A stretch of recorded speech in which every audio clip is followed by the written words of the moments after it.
Comezamos. Boa tarde a todas e a todos. Damos comezo a sesión ordinaria do Pleno da Corporación de data 15 de decembro de 2020. Antes de comezar e dar paso ao señor secretario, quixera dar a benvida e felicitar e mostrar a satisfacción de toda a corporación por contar hoxe coa voceira do Partido Popular. Alegrámonos moito de que este ben e xa de alta. Benvida a este pleno, á vida municipal outra vez en activo. E dito eso, señor secretario, comezamos. Moi ben, pois empezamos co punto primeiro. A aprobación se procede do borrador das actas das sesións anteriores. Punto seguinte. Dar conta dos decretos de alcaldía e asuntos varios.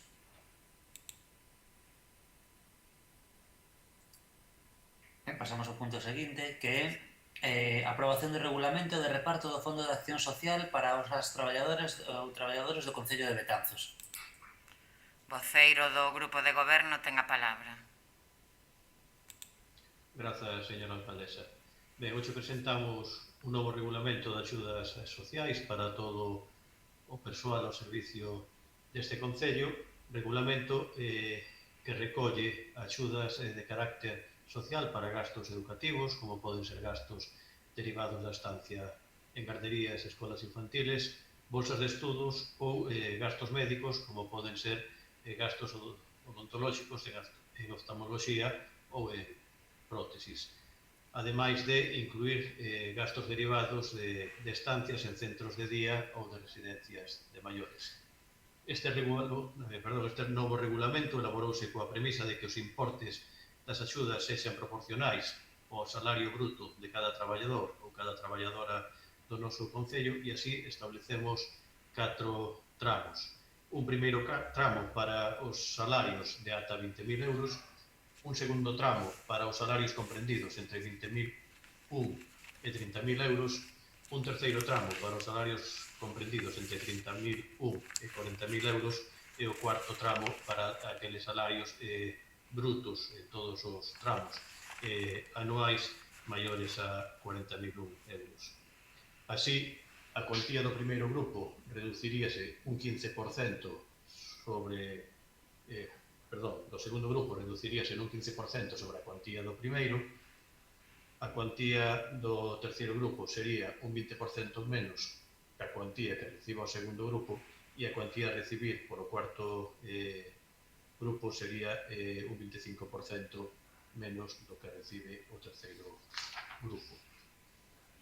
O regulamento a maiores establece que se destinarán 30.000 euros anuais e os conceptos que son obxecto da axuda son os seguintes: gastos ocasionados por estancia en garderías, bolsas de estudos para educación infantil pública e educación primaria obrigatoria, educación secundaria obrigatoria, bacharelato, formación profesional, cursos de acceso á universidade e estudos universitarios ou equivalentes. Ademais, todos esos gastos de odontoloxía, oftalmoloxía e prótesis que obviamente non se chan incluídos pola Seguridade Social ou polas mutuas dos traballadores que conformen a unidade familiar e os gastos derivados pola estancia en centros de día ou residencias de anciáns de calquera membro da unidade familiar do solicitante ou da solicitante. Entendemos que é unha mellora cuantitativa e máis xusto sobre o anterior regulamento que dispuñía o Concello e quero aproveitar para agradecer o traballo realizado pola Mesa Xeral de Negociación, por todas as centrais sindicais que participaron nesta negociación para elaborar este novo regulamento, insisto, que contempla as axudas en función dos ingresos brutos percibidos. Por lo tanto, os 3 acordos que se presentan é aprobar o regulamento de reparto do Fondo de Acción Social para os traballadores e para as traballadoras do Concello de Betanzos, notificar este acordo aos representantes de persoal e publicalo no tabuleiro de anuncios do Concello e, terceiro, dar traslado da presente resolución aos distintos servizos administrativos da Corporación. Nada máis en esta primeira intervención, señora alcaldesa. Grazas, voceira do Bloque Nacionalista Galego ten a palabra. Moitas grazas e moi boa noite a todas e a todos. Ben, desde o BNG consideramos que se trata dun documento necesario, que ben é certo que hai 2 anos que se negociou coas forzas sindicais que teñan representación na mesa sectorial do Concello, e que para nós vai partir dun erro de base, que era o que facía mención o voceiro do Partido Socialista, e que non ten en conta a renda familiar, senón o salario de cada un dos traballadores e traballadoras municipais. É dicir, que nos podemos atopar cunha renda familiar sumamente elevada, máis cun traballador que está nun deses primeiros cupos salariais. E iso para nós é un principio errado que vai impedir que estas axudas sexan totalmente equitativas e que non se vai respetar o criterio de xustiza social que nos parece esencial en calquera axuda deste tipo. De feito, debe ser o criterio que final de calquera axuda deste tipo. Absterémonos porque consideramos necesario a existencia de un documento desta índole, mas de todas maneiras queremos deixar constancia desta cuestión a que fixen mención. Ves nada polo lado. Grazas, voceira. Voceiro do Partido Popular ten a palabra. Grazas, señora alcaldesa. Ben, en nome do grupo, agradecer as palabras que manifestou a nosa rexedora ao principio do inicio desta sesión e, obviamente, como portavoz neste momento do grupo, pois reiterar o que xa trasladamos a nosa portavoz, darlle a benvida de novo á actividade municipal, darlle esa alegría que manifestaba o noso grupo por esta recuperación e que este xa con nós.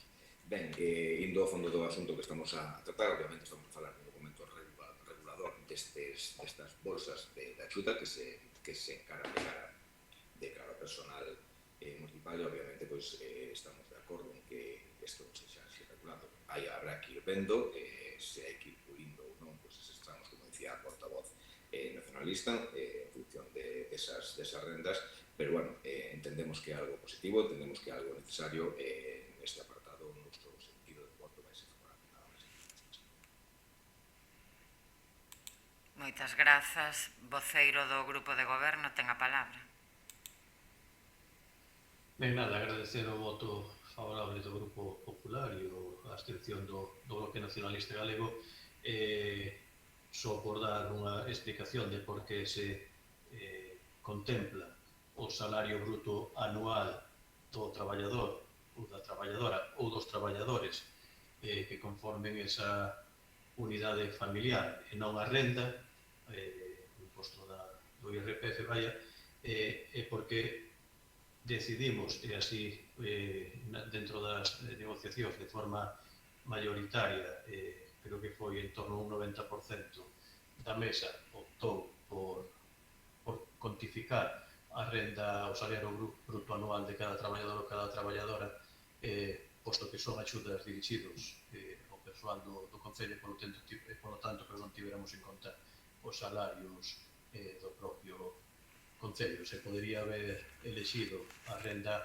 familiar, sabemos que ia ser máis custosa a xestión por parte do Departamento do Persoal se tiñamos que traballar con estos datos, pero tamén é certo que un novo regulamento que mellora sustancialmente o anterior, que non tiña en conta en a renda ni os salarios, sino que era, entre comillas, unha tarifa plana, e é un documento que pode e debe ser testado e actualizado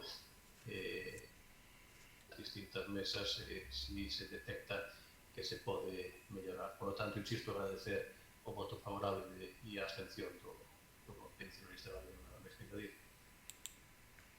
Voceira nacionalista, quere intervir? Nada, reitero as miñas palabras anteriores e máis nada. Grazas. Grazas. Voceiro popular? Non. Ben, pois, señor secretario, que se someta a votación. Bueno, pois facemos igual que fixemos outras veces aquí nestes medios telemáticos. Pregunto pois, o BNG para que exprese o sentido do seu voto a favor, abstención ou en contra. Abstención. O Partido Popular, voto a favor, abstención ou en contra. A favor. A favor. E o grupo do Partido Socialista? A favor. Ben, pois queda o punto 3 queda aprobado co voto favorable do Grupo Socialista, do Partido Popular e a abstención do Bloque Nacionalista Galego. Punto seguinte. E o punto número 4, prórroga do contrato de xestión do Servizo Público Municipal de Abastecemento e Saneamento do Concello de Betanzos. Voceiro do Grupo de Goberno ten a palabra. Grazas, señora alcaldesa. Ben, o Servicio Municipal de Abastecemento e Saneamento do noso Concello préchese por un contrato de xestión que foi outorgado ao mercantil Viacua e por acordo plenario formalizado mediante un documento administrativo o día 16 de decembro do ano 1971. O devandito contrato tiña unha duración inicial de 10 anos, prorrogables ata o máximo legal permitido, e este sufriu diversas prórrogas, concretamente 3, sendo a última do 23 de maio de 1997 ata o 16 de decembro do ano 2020. Tal e como consta no expediente, o contrato inicial foi redactado ao amparo da Lei de Contratos das Administracións Públicas de 1965, que prevía a duración dos contratos de xestión, incluídas prórrogas, non podían ser superior a 99 anos, pero a partir da entrada en vixencia no Regulamento de Servicios das Corporacións Locais, acúrtase a duración dos devanditos contratos a un máximo legal de 50 anos. Así, o contrato asinado o 16 de decembro de 1971 finalizaría o 16 de decembro de 2021, posibilitándose así unha última prórroga ata decembro de 2021. Por outra banda, temos que ter en conta que é necesario iniciar os trámites para establecer o novo servicio e é de vital importancia dispor dun anteproxecto do dito servizo que será a base da documentación necesaria que rexerá este novo servizo, así como a necesidade de executar e poñer en marcha investimentos prioritarios, tendo en conta que ao longo dos próximos anos o servizo sufrirá importantes cambios nas infraestructuras e nas instalacións que afectarán a xestión deste, cambios que terán que ser a base do dito anteproxecto e que, entre outros, serán a construción dunha nova etapa, impulsión e captación recentemente adxudicada por parte da Xunta de Galicia e cofinanciada polo Concello, a elaboración do Plan Director de Saneamento, que establece as futuras necesidades en infraestructuras en saneamento e depuración integral, executándose as obras e que está financiado por fondos FEDER e nestes momentos encontranse en período de valoración das ofertas presentadas. Tamén vai a ser necesario a elaboración do Plan Director de Abastecemento, que define as necesidades do servicio nun horizonte futuro de acordo ao plan xeral, a construción dun colector xeral, tanques de tormentas de saneamento e ampliación da edad, en base ao desenvolvemento do Plan Director de Saneamento ou entrada en vigor da Lei 9/2019 de Augas de Galicia, de medidas de garantía do abastecemento en episodios de seca e en situacións de risco sanitario, que establece unha serie de obrigacións para o Concello, como pode ser a elaboración dun plan de emerxencia que defina como hai que xestionar o servicio, garantindo o recurso, o desenvolvemento das actividades esenciais, a garantía a colectivos vulnerables e a vez como se mantén o recurso hídrico de maneira sustentable. Todas estas modificacións nos servicios serán moi relevantes, xa que a nova etapa é unha parte moi importante do saneamento, tanques e estacións de bombeo pasarán a formar parte do servicio, definirase a nova edad ou a súa ampliación e, finalmente, as necesidades de renovación das infraestructuras presentes e futuras para adaptalas ao cumprimento da legislación actual e da legislación que está por vir, que permita xestionar o recurso de forma eficiente e sostible.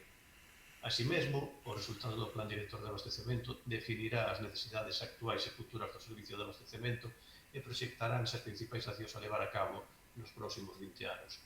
Por todos estes antecedentes, propoñemos estes acordos. Primeiro, acordar a prórroga nas mesmas condicións existentes do contrato de xestión do Servicio Público Municipal de Abastecemento e Saneamento do Concello de Betanzos polo prazo dun ano, é dicir, ata o 16 de decembro de 2021, sen posibilidade de prórroga. Segundo, dar traslado deste acordo aos interesados e os distintos servizos administrativos da corporación. E terceiro, iniciar os trámites oportunos para o establecemento do novo servizo. Moitas gracias, señora alcaldesa. Grazas. Voceira nacionalista ten a palabra. Moitas grazas. Ben, como vostedes saben, desde o BNG sempre defendemos unha xestión pública e directa dos servizos públicos esenciais, máxime un servizo tan necesario para toda a cidadanía como este. Nos consideramos que neste caso estamos ante unha oportunidade de ouro para recuperar este servizo básico en mans públicas e vemos como se vai deixar escapar esta oportunidade. Nos noso momento xa solicitamos un estudo sobre a viabilidade do servizo en mans municipais e mesmo vostedes anunciaron na prensa o 2 de agosto de 2018 que estudarían a remunicipalización do servizo, mesmo que farían unha auditoría do Servizo Municipal de Augas, mas en nada se soubo deste tema. A única certeza máis alá das promesas pasadas, presentes e futuras é que hoxe por hoxe as betanceiras temos un servizo caro, deficitario, cunha nula inversión en mantemento e cunha mala atención á cidadanía. Por tanto, desde o BNG non podemos máis que estar en contra. Moitas grazas e de momento non vou dicir nada máis.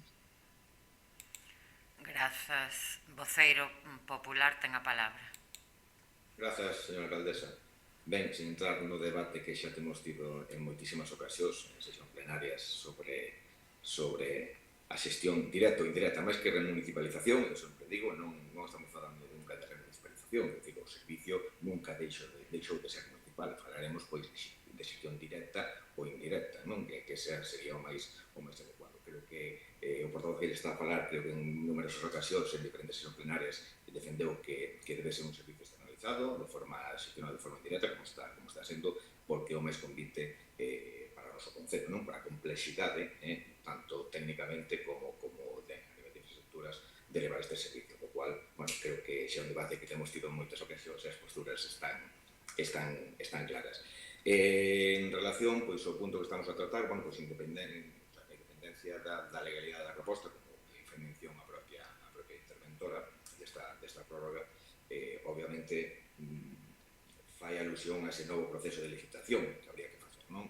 De feito, é un proceso que xa no mandato pasado, xa nos primeiros anos do mandato pasado, co anterior alcalde, o regidor Ramón Vázquez, estaba como portavoz naquele momento, señor Vázquez tamén Lorenzo, en diferentes reunións con os outros portavozos dos outros grupos que conformaban a corporación e con secretaría diante, se falaba de que no ano 17-18 habría que comenzar a iniciar o proxecto de licitación deste servicio, xa que expiraba efectivamente mañán, precisamente o 16 de diciembre de 2020. Creo que ese debía de ser o camiño a seguir naquele momento. Non entendo por que se deixou. Eu creo que isto, pois, ao final, vimos xusto o día antes a aceptar esta prórroga, como que di no tempo do partido, pois, menos mal que non pasou nada, e obviamente, pois, mañana non nos levantáramos sen este servicio, non? Pero entendo que, bueno, que isto é unha con anterioridade, como así o reflectaban os diferentes secretarios que estuveron nesta administración. Falaban eso, de que no ano 17-18 había que empezar a traballar nese novo proceso de licitación e non chegar a esta situación de facer prórrogas. Entendemos que hai unhas novas situacións que se van a dar, tanto na materia legislativa como de novas instalacións, pero o normal e o lógico houvese sido estar traballando e ter a día de hoxe ou xa antes un proceso de licitación novo para empezar con un novo servicio de saneamento e de abastecemento. A maiores, falta ese documento técnico que fai relación Secretaría, ese documento de idoneidade con respecto a esta ampliación da prórroga, e obviamente, pois, por responsabilidade, o noso voto vai ser a abstención, non por estar en contra do servicio, como xa dixen ao principio, sino porque non nos parece as formas de vir xusto o día de antes a proponer esta prórroga cando era un proceso de licitación que habría que empezar a haberlo traballado xa con anterioridade, como dixeron os técnicos municipais, non? Por lo cual, o noso sentido de voto non pode pasar, neste caso, da abstención, repito, por responsabilidade e que tantos nos levante mañán, evidentemente, con un servicio expirado. Nada máis e moitas grazas. Grazas. Voceiro do Grupo de Goberno ten a palabra. Sí, moi brevemente. Sobre a discusión da xestión directa ou indirecta deste tipo de servizos, o que vai facer este goberno é velar por que o servicio se cumpra da mellor forma posible e se ten que ser de forma indirecta apostará pola xestión indirecta, como pasa en multitud de concellos e ningún tipo de problema, e se estima que a xestión directa e máis acaecida, pois optará por esa vía. A proposta que estamos a facer é iniciar os trámites oportunos para o establecemento do novo servicio. Falábamos que o primeiro que necesitamos é un anteproxecto, que é ese documento clave polo que hai que iniciar, que será o documento que recopile toda esa documentación para ver como se gestionará o novo servicio, é dicir, nese anteproxecto se verá si se propón que se echa de forma indirecta ou de forma directa e a maiores será o documento que defina onde estamos, a onde queremos chegar, que terá que ter en conta aspectos tan fundamentais como é o Plan Xeral de Ordenación Municipal, saber esa proxección de vivendas e para ter ben cuantificada, ben dimensionada a nova edad, a nova etapa e tamén recoller o que se desprenda dese plan de saneamento. Si é certo, o voceiro do Partido Popular, que no anterior mandato se falou disto, que se anunciou por parte do goberno cales eran as intencións, pero tamén é certo que nesas xuntanzas se dicía que para iniciar todo este procedimento se tiña que contar con dous aspectos claves, que era ca ETA funcionando ca nova obra e co plan de saneamento redactado, que era totalmente indispensable. Por diversos motivos, que vivimos todas as administracións, recordamos que ese convenio da ETA leva un retraso cercano xa aos 4 anos, tuvo dúas adendas e acaba de ser licitado recentamente e as obras ainda non iniciaron, teñen unha duración prevista dunhos 9 meses, polo tanto entendemos que hasta finais de 2021 esas obras non estarán finalizadas. E o plan director de saneamento nos habían anunciado que ia estar licitado fai 3 anos e a día de hoxe están valorando as ofertas. Entendemos que a principios de xaneiro este licitado e despois hai que desenvolver ese estudo que ten que servir como base ou como parte e como actor principal dese anteproxecto do servicio. Por lo tanto, todos levamos retrasos e, en consecuencia, os retrasos dunha administración, retrasos imputables ao día a día. Isto non é unha crítica, porque sería absurdo realizar este tipo de críticas. É o propio devenir da administración e hai veces que, ainda que queramos, esas economías non poden ser destinadas e temos que esperar un ano tras outro, pois ese retraso o vamos a última parte do circuito é o Concello de Betanzos, e mentre non teñamos esa planta e eses documentos, o procedimento non estará totalmente preparado. Entendemos que ahora sí, xa estamos na liña de saída, está licitada a etapa, está a punto de resolverse a licitación do plan de director de saneamento e a partir de aí hoxe acordamos xa iniciar os trámites oportunos para o establecemento do novo servicio, que será primeiro realizar ese anteproxecto e a partir de aí decidir si se remunicipaliza ou si se mantén a xestión externalizada redactando uns novos pregos de contratación do servicio. Valga a redundancia. Moitas gracias e nada máis que añadir. Grazas. Voceira nacionalista. Moitas grazas. Simplemente, se queren falamos de xestión directa, falamos de remunicipalización, o que vostedes queiran é unha cuestión semántica. O que nos interesa neste asunto, supoño que é o fondo da cuestión, non é a semántica nin a lingüística. Ben, seguiremos defendendo a xestión directa logo. Por que? Básicamente porque nos están dicindo que cunha xestión indirecta deste servizo é mellor. Se esta é mellor que a opción que temos, veña Deus e vexa. Reitérome, servizo caro, deficitario, carente de melloras infraestructurais e cunha mala atención á cidadanía por parte da empresa que presta ese servizo. Seguimos e seguiremos estando en contra. Moitas grazas. Grazas. Voceiro popular. Grazas, señora alcaldesa. Ben, eu creo que hai unha cousa que independentemente de que obviamente que é certo que hai aprobado que se iba a facer un estudio sobre este tipo de xestións, que se fora aprobado no mandato pasado, pero independentemente dese tema, eu creo que se é un pouco coñecedor do servicio de saneamento de abastecemento de auga en Betanzos, se é un pouco coñecedor, repito, bastaría para saber que o Concello non ten capacidade ninguna, nin técnica, nin humana, ainda que teña que recoller ese personal que está na empresa concesionaria para poder empezar unha xestión directa. Vai máis algo de decir indirecta ou directa este tipo de servicios. Eu sempre o dixen, o reiterei en diversos plenos, sobre todo no mandato pasado. Simplemente hai que acercarse un pouquinho a coñecer o servicio, non só, evidentemente, cando hai claro que ten queixas o servicio, pero obviamente como calquer outro servicio, non?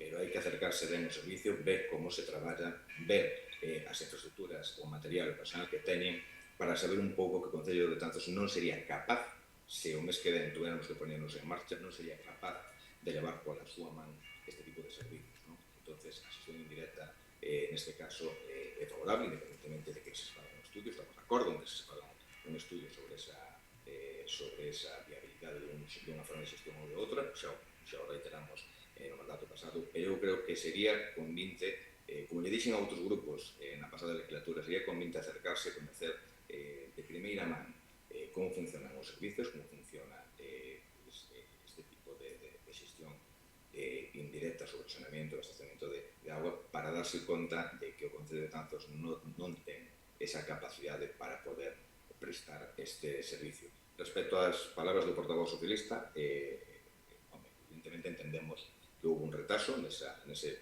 proceso de licitación da nova etapa, pues, seguramente por cuestións técnicas, cuestións económicas, obviamente na situación, nos anos que estuvemos atravesando, entendemos que é necesario tamén un plan director de saneamento, non? Pero hai que tener en conta unha cousa, que que este un proceso, o que se vai a aprobar agora é prorrogar un ano, é dicir, hasta diciembre do ano 2031. Pode pasar calquer situación e que nin teñamos o plan director de saneamento chegados do momento ou nin teñamos a etapa, por calquer circunstancia que poida pasar. E non quita que hai que traballar nese novo proceso de licitación. Como así, reflexa tanto a intervención como a Secretaría, como así se reflexou en outras épocas por parte das Secretarías. Creo que é un tema que ten bastante prioridade empezar a traballar neste novo proceso de licitación para non chegar a un punto no que nos encontremos pois casi sin salida e que perxudique de forma considerable xa non só o Concello de Betanzos neste caso, os betanzeiros, e que nos podamos despertar, como decía ao principio, pues un día sin este tipo de servicio, ¿no?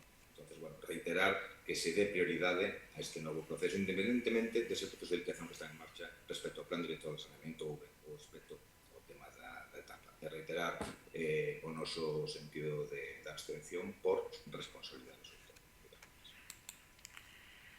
Ben, pois, señor secretario, que se someta este punto a votación. Moi ben, pois pasamos polo BNG, favor, contra ou abstención. En contra, grazas. Pasamos polo grupo do Partido Popular. Abstención. O grupo do Partido Socialista. Favorable, pediría tamén a palabra para a explicación de voto, 20 segundos, nada máis. Ten a palabra. Un minuto ten. Non me fai falta, moitas grazas, señora alcaldesa. Simplemente por unhas reiteración dunhas verbas do Grupo Nacionalista sobre a mala resposta e o mal servicio por parte da empresa. Dende o Grupo Socialista, dende o Grupo de Goberno, queremos romper unha lanza a favor dos traballadores e das traballadoras da concesionaria, posto que para defender a súa profesionalidade e a súa atención ao servicio, e recordar que o que se vai facer agora ca ETAP principalmente vai a solventar un problema de turbidez que estos empregados e estas empregadas estuveron facendo turnos intempestivos, comendo e ceando na propia paranta para tratar de paliar o problema e como así foi que sempre cumprimos cos parámetros sanitarios. Nada máis que engadir. Moitas grazas. Ben, este punto queda aprobado co voto favorable do Grupo Socialista, a abstención do Partido Popular e o voto en contra do Bloque Nacionalista Galego. Pasamos ao punto seguinte. O punto seguinte é o punto número 5, modificación das ordenanzas fiscais número 18 e número 19. Voceiro do Grupo de Goberno, ten a palabra. Sí, moi brevemente. Ben, falábamos no anterior punto que o contrato de xestión do Servicio Público de Abastecemento e Saneamento de Augas do Concello databa do ano 1971. No dito contrato, concretamente na cláusula sexta da derradeira prórroga que se realizou, se recollese que as tarifas dos servicios de auga potable e saneamento incrementase nunha cantidade equivalente como mínimo ao incremento do IPC. A xestora do servicio solicitou o pasado 26 de outubro o incremento das tarifas conforme o incremento do IPC interanual dende a última actualización, que foi ata setembro do ano 2017. Por lo tanto, teñen dereito a que se le incrementen as tarifas segundo o devandito incremento acumulado do IPC no período 2017-2020, que se corresponde co 2% este IPC acumulado e, polo tanto, se propón ao Pleno da Corporación a adopción dos seguintes acordos. Primeiro, aprobar inicialmente a modificación das ordenanzas fiscais número 18 e 19, reguladora da taxa por prestación de servicios na rede de sumidoiros e depuración de augas residuais a primeira e a reguladora da taxa por suministración e utilización de auga potable a segunda. O segundo acordo sería ordenar a publicación no tabuleiro de anuncios da Corporación como no boletín oficial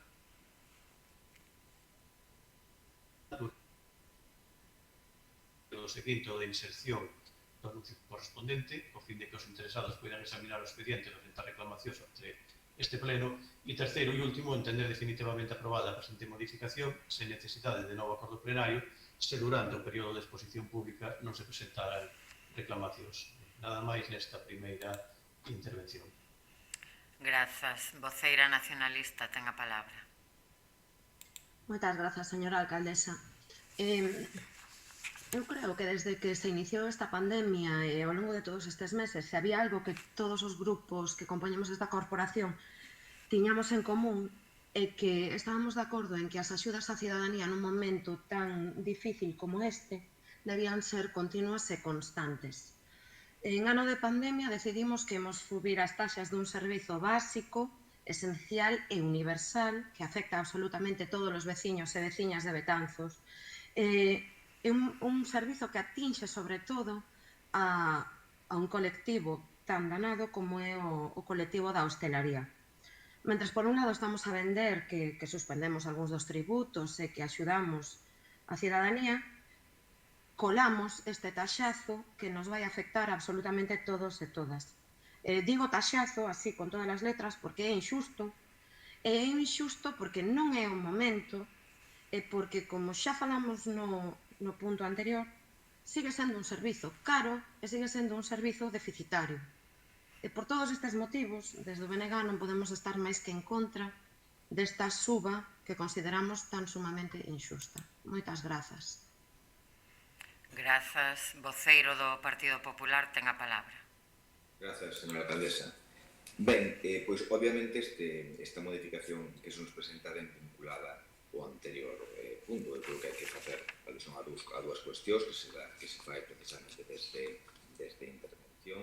Desde informe de intervención, pois é que sinala que evidentemente este tipo de ordenanzas fiscais habría que derogalas, poñer en marcha o acordo da aprobación desa ordenanza municipal reguladora da prestación por prestacións públicas patrimoniais, que é o que corresponde agora mesmo. Evidentemente podemos entender que a concesionaria solicite a actualización dos IPC que está solicitando, pero non compartimos que sea o momento. Creemos que non é o momento de facer esta subida, de facer este incremento, e como aparte Por lo cal entendemos que se solicita esta modificación, que decía eu, reiteraba que estaba vinculado ao punto anterior, pois creo que está claro, non? Obviamente se vai proceder a unha prórroga dun ano máis, eso conleva uns costes que non están contemplados de momento en unha situación orzamentaria e obviamente hai que autorretribuirse de alguma maneira, non? Cal é a forma? Pois obviamente a actualización destes IPCs que nos está propoñendo a concesionaria. Hai que destacar tamén outra cousa importante, que isto ten que vir vinculado con un informe, un estudio económico, e non está. Aparece nunha proposta que se acompaña do informe técnico económico para poner en valor esta actualización, pero non está este informe, este estudio económico que debería acompañar esta proposta, non?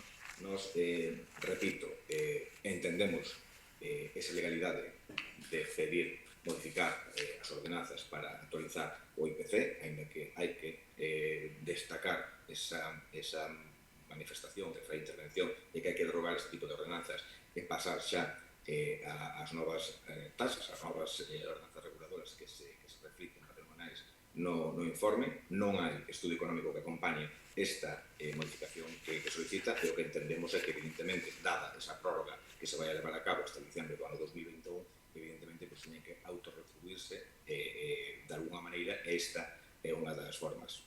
Repito, non ponemos en dúbida a legalidade de solicitud da modificación, non se fai de acordo aos dos procedementos, falta documentación, pero non compartimos que sexa o momento de incrementar, pois, como dicía a protocolo nacionalista, non? Pois un servicio tan básico como este, por cual, neste caso, no uso sentido de voto vai ser contra. De momento nada máis, outras gracias. Voceiro do Grupo de Goberno.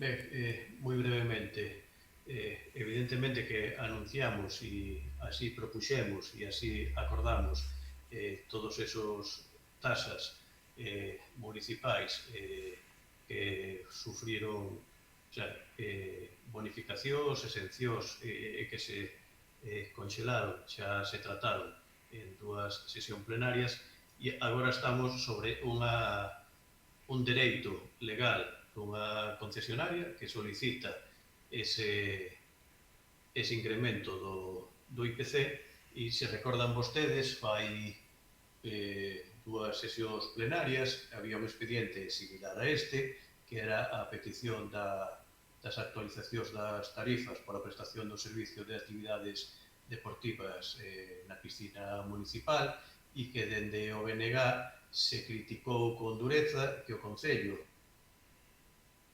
cartos de todos e todas as veciñas, o incremento que non percibira a empresa, independentemente de que o veciño ou veciña non acudiran a que se lle prestase ese servicio. Criticaron eso e ora critican que incrementemos o IPC a cada usuario, a cada usuaria do servicio. Se a empresa hoxe non se lle actualiza o IPC e mañá presenta un recurso, primeiro o teríamos que resolver, de ser o caso, o Concello, mediante unha responsabilidade patrimonial, como se fixo ca empresa que empresta os servicios de actividades deportivas, pois teríamos que pagar esa diferencia que non se modifican as tasas con cartos de todos e todas, indistintamente si consumiran auga, si non a consumiran, si tiñan unha traída particular ou un pozo na súa vivenda. Mermaríamos do orzamento municipal para facer fronte a este dereito da empresa, e utilizaríamos recursos que poden ser dirixidos para a pandemia ou non, para calquera outro gasto do propio Concello, para ter que indemnizar a empresa. Por lo tanto, o máis lógico é que se incrementen as tarifas de acordo ao IPC, que ten dereito a empresa, porque así figura no documento, no contrato, e tamén quero pôr de manifesto que existe unha serie de bonificacións para esas persoas que efectivamente para aquelas familias que polas súas circunstancias persoais estean a ser atendidas e así o dispoña un informe dos servicios técnicos municipais, que estarían unha bonificación do 100% do servicio. Incluso tamén se hai unha bonificación do 100% nos dous primeiros tramos do consumo para aquelas familias que, polas súas circunstancias económicas, a renda per cápita sexa igual ou inferior ao 50% do salario mínimo interprofesional, e tanto para a tasa de saneamento como para a tasa de abastecemento, aparte de unha serie de acordos, como foi a ampliación do período voluntario de pago de facturas, aplazamientos, flexibilización, financiamentos, sempre a interese cero. Polo tanto, esas familias que polas súas circunstancias sociais non teñan recursos, evidentemente non pagará nin a auga nin o saneamento, porque así xa se recolleu no seu momento nas ordenanzas, nas tasas. E evidentemente ten toda a razón o voceiro do Partido Popular, porque é así, a legislación temos que dar un cambio. Agora estamos, se cobra o servicio mediante tasas, hai que derogalas e facer unha ordenanza reguladora para a prestación dun servicio público, pero evidentemente o momento será ca novo servicio. Nese terceiro punto que acordamos no anterior debate, que era iniciar os trámites oportunos para o establecemento do novo servicio, a parte dese anteproxecto, a parte de toda esa documentación, ten que ir incluída esta nova ordenanza por prestación pública, que será de onde se desprendan os prezos que cada usuario ou usuaria teña que pagar.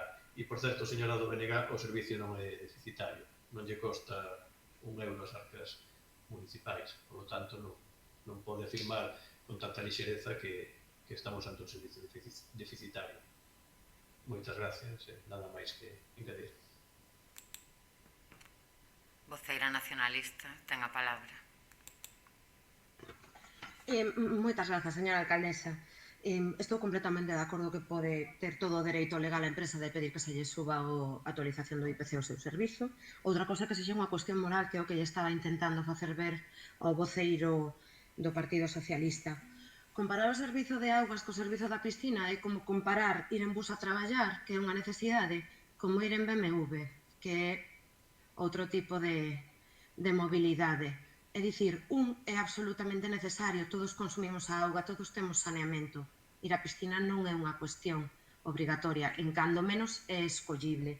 De todas as maneiras, volvendo ao tema do debate, que é a cuestión da suba deste servizo, eu simplemente quería poñerlle un exemplo. Eu teño na miña man dúas facturas do meu fogar. Unha é de cando eu me viñe vivir á vila, xaneiro de 2012, 30,24 €. Outra é do mes pasado, 44,01 €, unha suba de aproximadamente o 50% na miña factura de auga. Eu creo que é unha factura máis que evidente. Máxime se temos en conta que, desde logo, o meu salario non subín un 50%, eu creo que me podo considerar unha privilexiada. Se vostede non considera isto un feito suficientemente de peso como para estar en contra desta suba, non teño máis que engadir. Vale, moitas grazas. Voceiro popular. Grazas, señora alcaldesa. Obviamente son dúas cuestións moi diferentes. O que aprobamos fai dúas sesiones plenarias respecto á actualización e incremento do IPC por parte da concesionaria de TUCE respecto ás estrategias deportivas, e o que estamos a tratar hoxe respecto a este incremento da actualización do IPC de incremento sobre a tarifa. Obviamente, como dixen, creo que tamén ha sido dixo tamén a portavoz nacionalista, creo que nadie cuestiona a legalidade do dereito que teñen a poder pedirlo. Outra cosa é non compartir, non? Que sexa o momento máis adecuado. Eu creo que o obxecto principal desta modificación que se está proponendo é, como dixen xa na primeira intervención, é autorretribuirse, porque non hai unha partida abandonada orzamentaria sobre esta prórroga e obviamente teñen que autorretribuirse de alguna maneira. Eu creo que vai por aí. Obviamente, claro que siguen esas bonificacións, como decía o goberno en pé, faltaría máis, obviamente, esa xente que cumpre eses requisitos que espera ese coste cero, faltaría máis. O que non quita que, independentemente deso, desas bonificacións, unha gran parte vai ver un incremento na factura con esta actualización, que, repito, non poño en dúbida para nada a legalidade e o dereito a facelo. Repito, non compartimos que sexa o momento máis adecuado e o obxecto que vemos desta modificación é esa autorretribución por ese ano de prórroga que se vai levar hasta diciembre do ano 2021. É certo que falta un documento importante, que é ese estudio técnico económico que hai que acompañar para saber esa valoración e que debería de estar para tomar unha decisión adecuada. Nos sí que é certo que na primeira intervención manifestamos o noso voto contrario, pero, bueno, como se contempla na Lei de Réximen de Bases Locais ou no propio Reglamento Orgánico Municipal que temos no Concello de Betanzos, e dado esa falta de informe, o que propoñeríamos ao Goberno Municipal era deixar encima da mesa a tratar ese informe e volver a tratar este asunto. Se non así, pois, obviamente, o noso voto vai ser contrario. Nada máis, moitas gracias.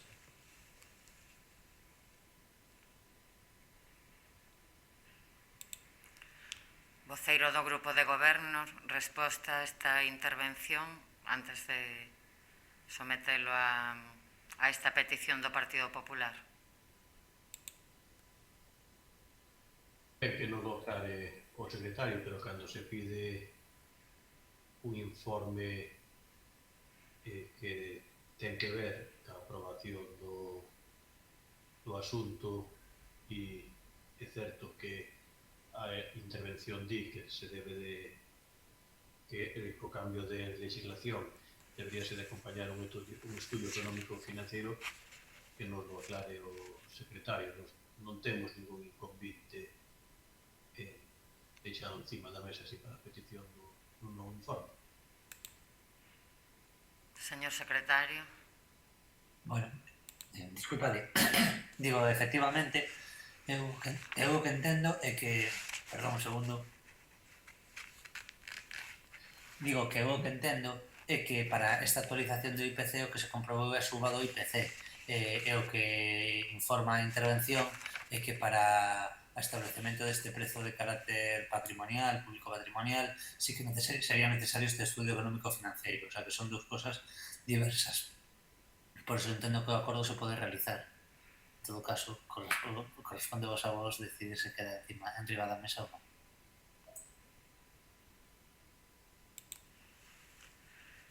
Ben, pois, dado que están a decir, o secretario municipal e que a intervención tamén indica que sería necesario ese estudo económico, este punto queda sobre da mesa a falta deses informes imprescindibles para adoptar este acordo e, en todo caso, traerase cando estean todos eses documentos. De todos os xeitos, eu quería decir que coincido con varias das apreciacións que se fixeron por parte dos voceiros de que éticamente non é o mellor momento, e coincido absolutamente, pero tamén é igual de certo que a empresa concesionaria está no seu dereito de pedilo, parezanos a nós mellor ou peor, e que a obriga do Concello é concederlle ou non en base ao seu dereito e á legalidade, non a se nos parece o momento máis ético ou non. Eso quería deixalo claro. O Concello, todas aquelas bonificacións ou todas aquelas axudas en todas as tasas municipais que dependen de nós, xa adoptamos eses acordos e, ademais, por unanimidade e de acordo todos os grupos, e así seguirá a ser durante o ano que ven, pero hai cousas que escapan ás nosas decisións e que a legalidade está por encima de todo. Pero ben, daquela este punto queda sobre a mesa, señor secretario. Pasamos ao punto seguinte. Moi ben, pois o punto seguinte é as alegacións da RPT. O punto número 6. Ben, voceiro do Grupo de Goberno ten a palabra.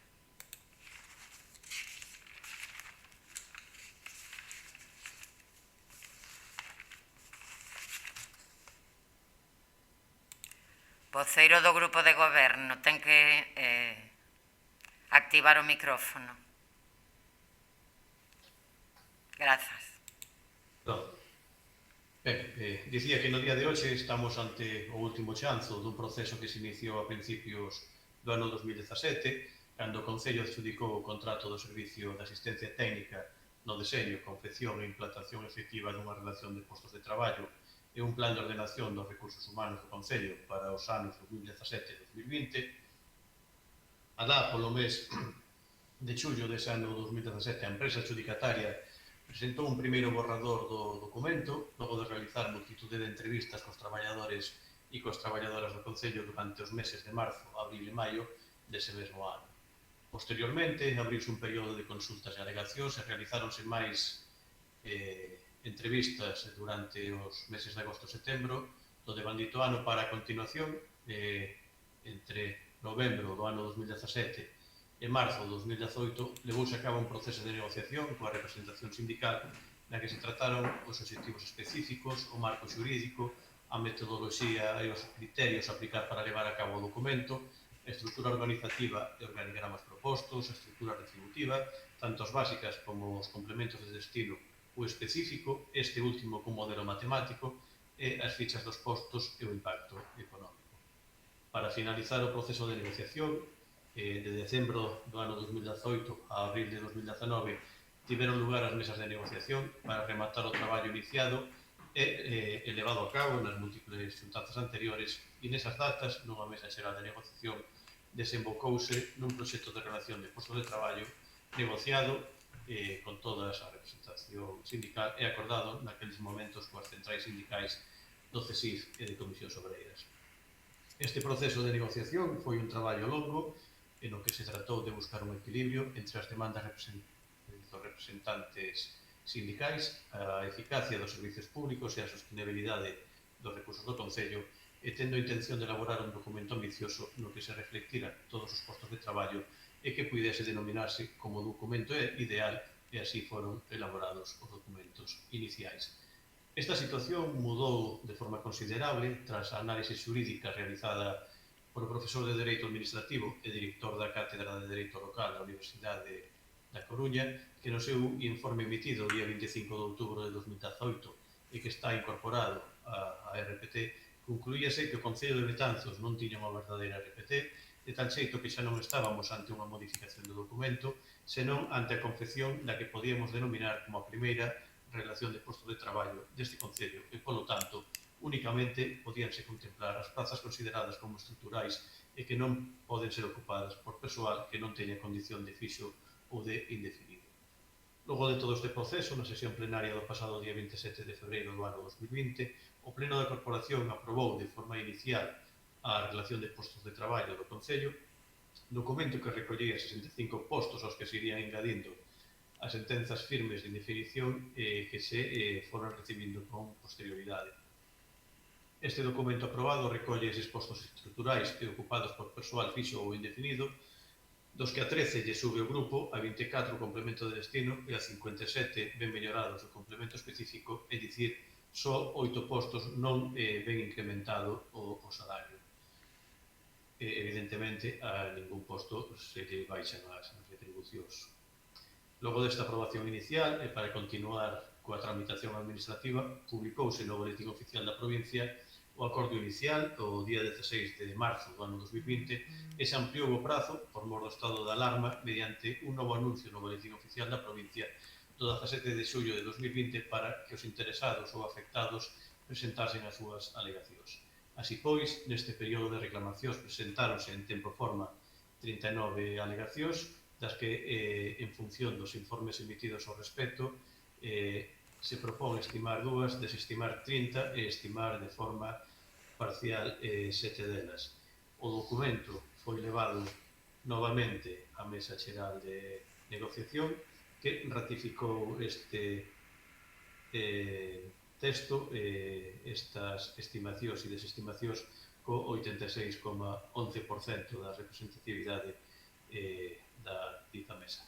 Polo tanto, o que se propón é estimar e desestimar as alegacións indicadas na consideración quinta nas que se dará contestación individualizada xunto coa documentación obrante no expediente en relación a cada caso en concreto de acordo indicado. Segundo, aprobar definitivamente a relación de posto de traballo deste Concello coas modificacións introducidas logo das alegacións e dos informes que constan no expediente. Terceiro, publicar íntegramente a citada relación no boletín oficial da provincia e na sede electrónica de Concello. E cuarto, remitir unha copia da mesma á Administración do Estado e ao órgano competente da Comunidade Autónoma no prazo de 30 días. Nada máis que engadir nesta primeira intervención. Grazas. Voceira nacionalista ten a palabra. Moitas grazas, señora alcaldesa. Ben, comentaba o voceiro socialista que este era o último chanzo na aprobación da relación de postos de traballo do Concello de Betanzos, cando sabemos que non é, porque sabemos que esta RPT nace morta. Afirmo isto porque unha relación de postos de traballo non pode incumprirse sentenzas judiciais firmes.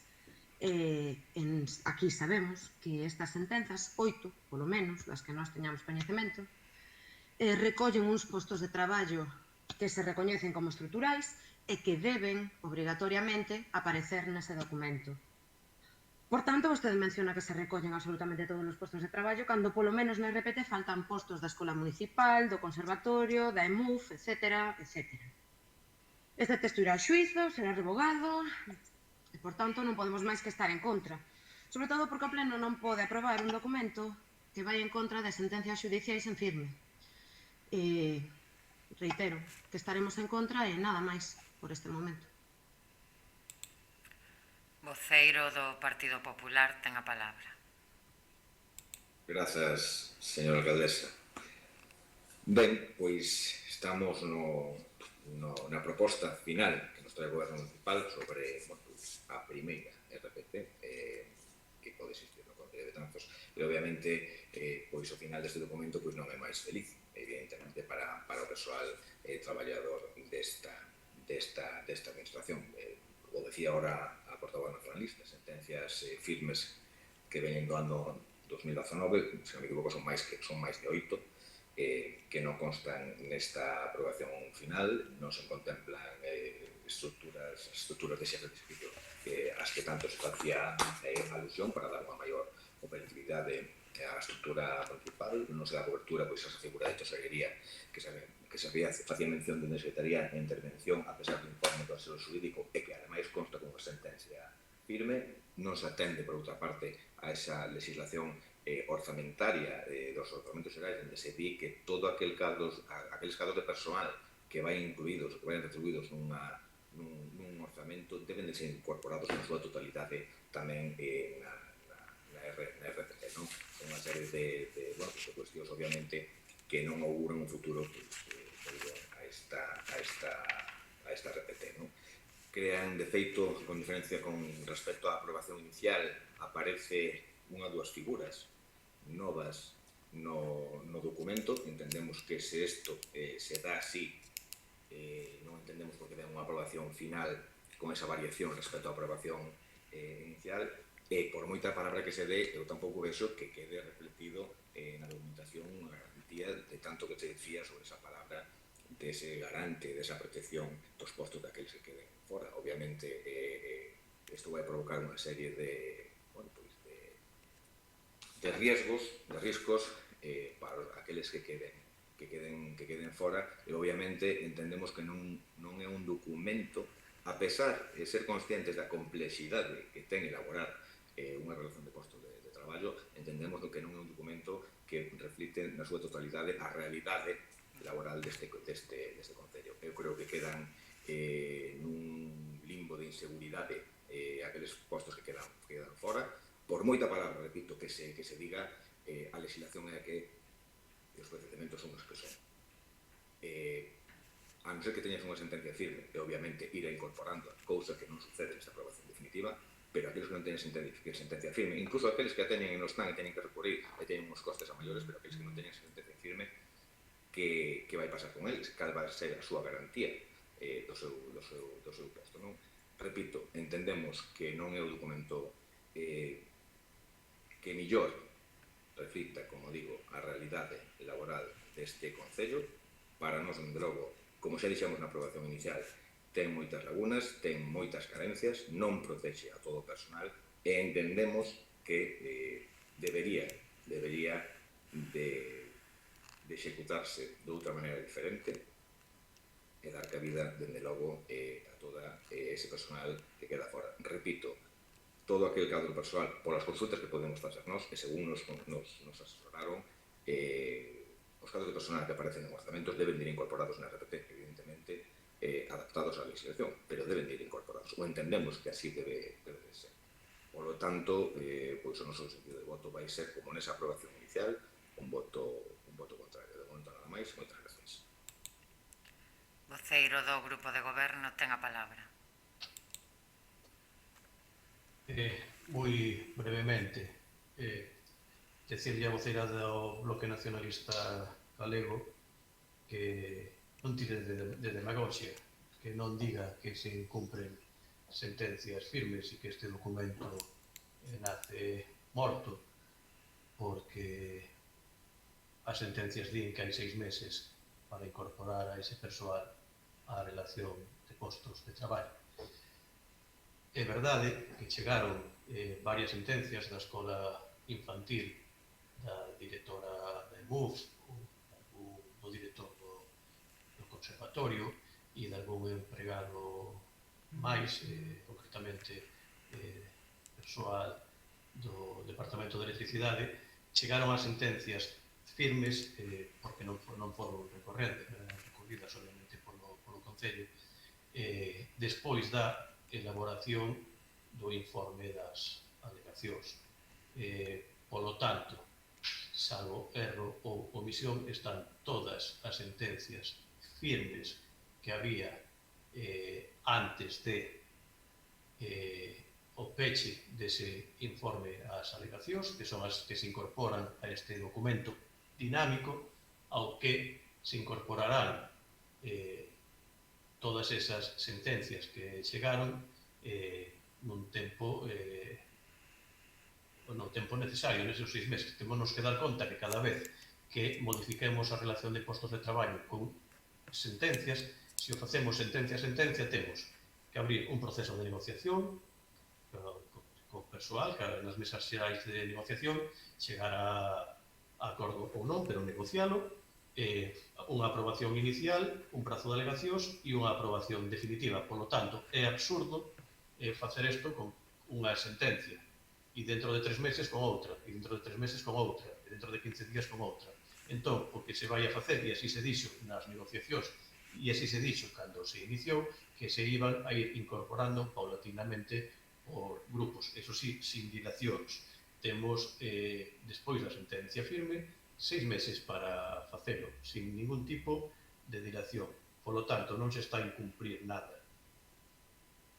Sobre as manifestacións do Partido Popular, evidentemente, non é o documento máis feliz, de feito, vemos que se presentaron alegacións, pero é un documento que foi apoiado polo 86,11% da mesa xeral, polo 58,33% da representación sindical, polo 100% do persoal funcionario e por máis do 30% do persoal laboral. Por lo tanto, ten un apoio mayoritario. Ten un apoio do 58,33% da representación sindical o apoio do 86,11% da mesa xeral de negociación. Creo que o do posto da tesourería o están interpretando ao revés. Hai unha alegación do Cosital que di que esa praza debería de ser ocupada por un habilitado nacional e o noso asesor xurídico di que o Concello de Betanzos, cando saliu esa praza a concurso, que presentou un contencioso administrativo en función a un nomeamento feito polo pleno desta corporación da tesoureira, por certo, contencioso administrativo que gañou o Concello, e que hai unha sentencia firme de que esa praza pode ser ocupada porque está sendo ocupada hasta este momento. E é máis, non é que o diga o noso asesor xurídico, non é que diga o TSJ de Madrid, senón que novamente por segundo ano consecutivo a Xunta de Galicia volve a quitar esta praza para ser ocupada por un habilitado nacional, volvimos a mandar a reclamación e saliu publicado no boletín oficial do Estado do día 9 de decembro do ano 2020 que a postura do Concello é a correcta. Anulan outra vez, xa de forma definitiva, en base a esa sentencia do Tribunal Superior de Xusticia de Madrid, o concurso da praza. Polo tanto, o que contempla a RPT é que esa praza estea ocupada pola persoa, pola funcionaria municipal que está adscrita en base ao nomeamento que fixo este pleno e en base á sentencia do Tribunal Superior de Xusticia. Sobre ese posto novo que din que se incorpora na RPT é froito dunha das alegacións que se estima, posto que é refrendado, insisto, por ese 86,11% da representatividade da mesa xeral.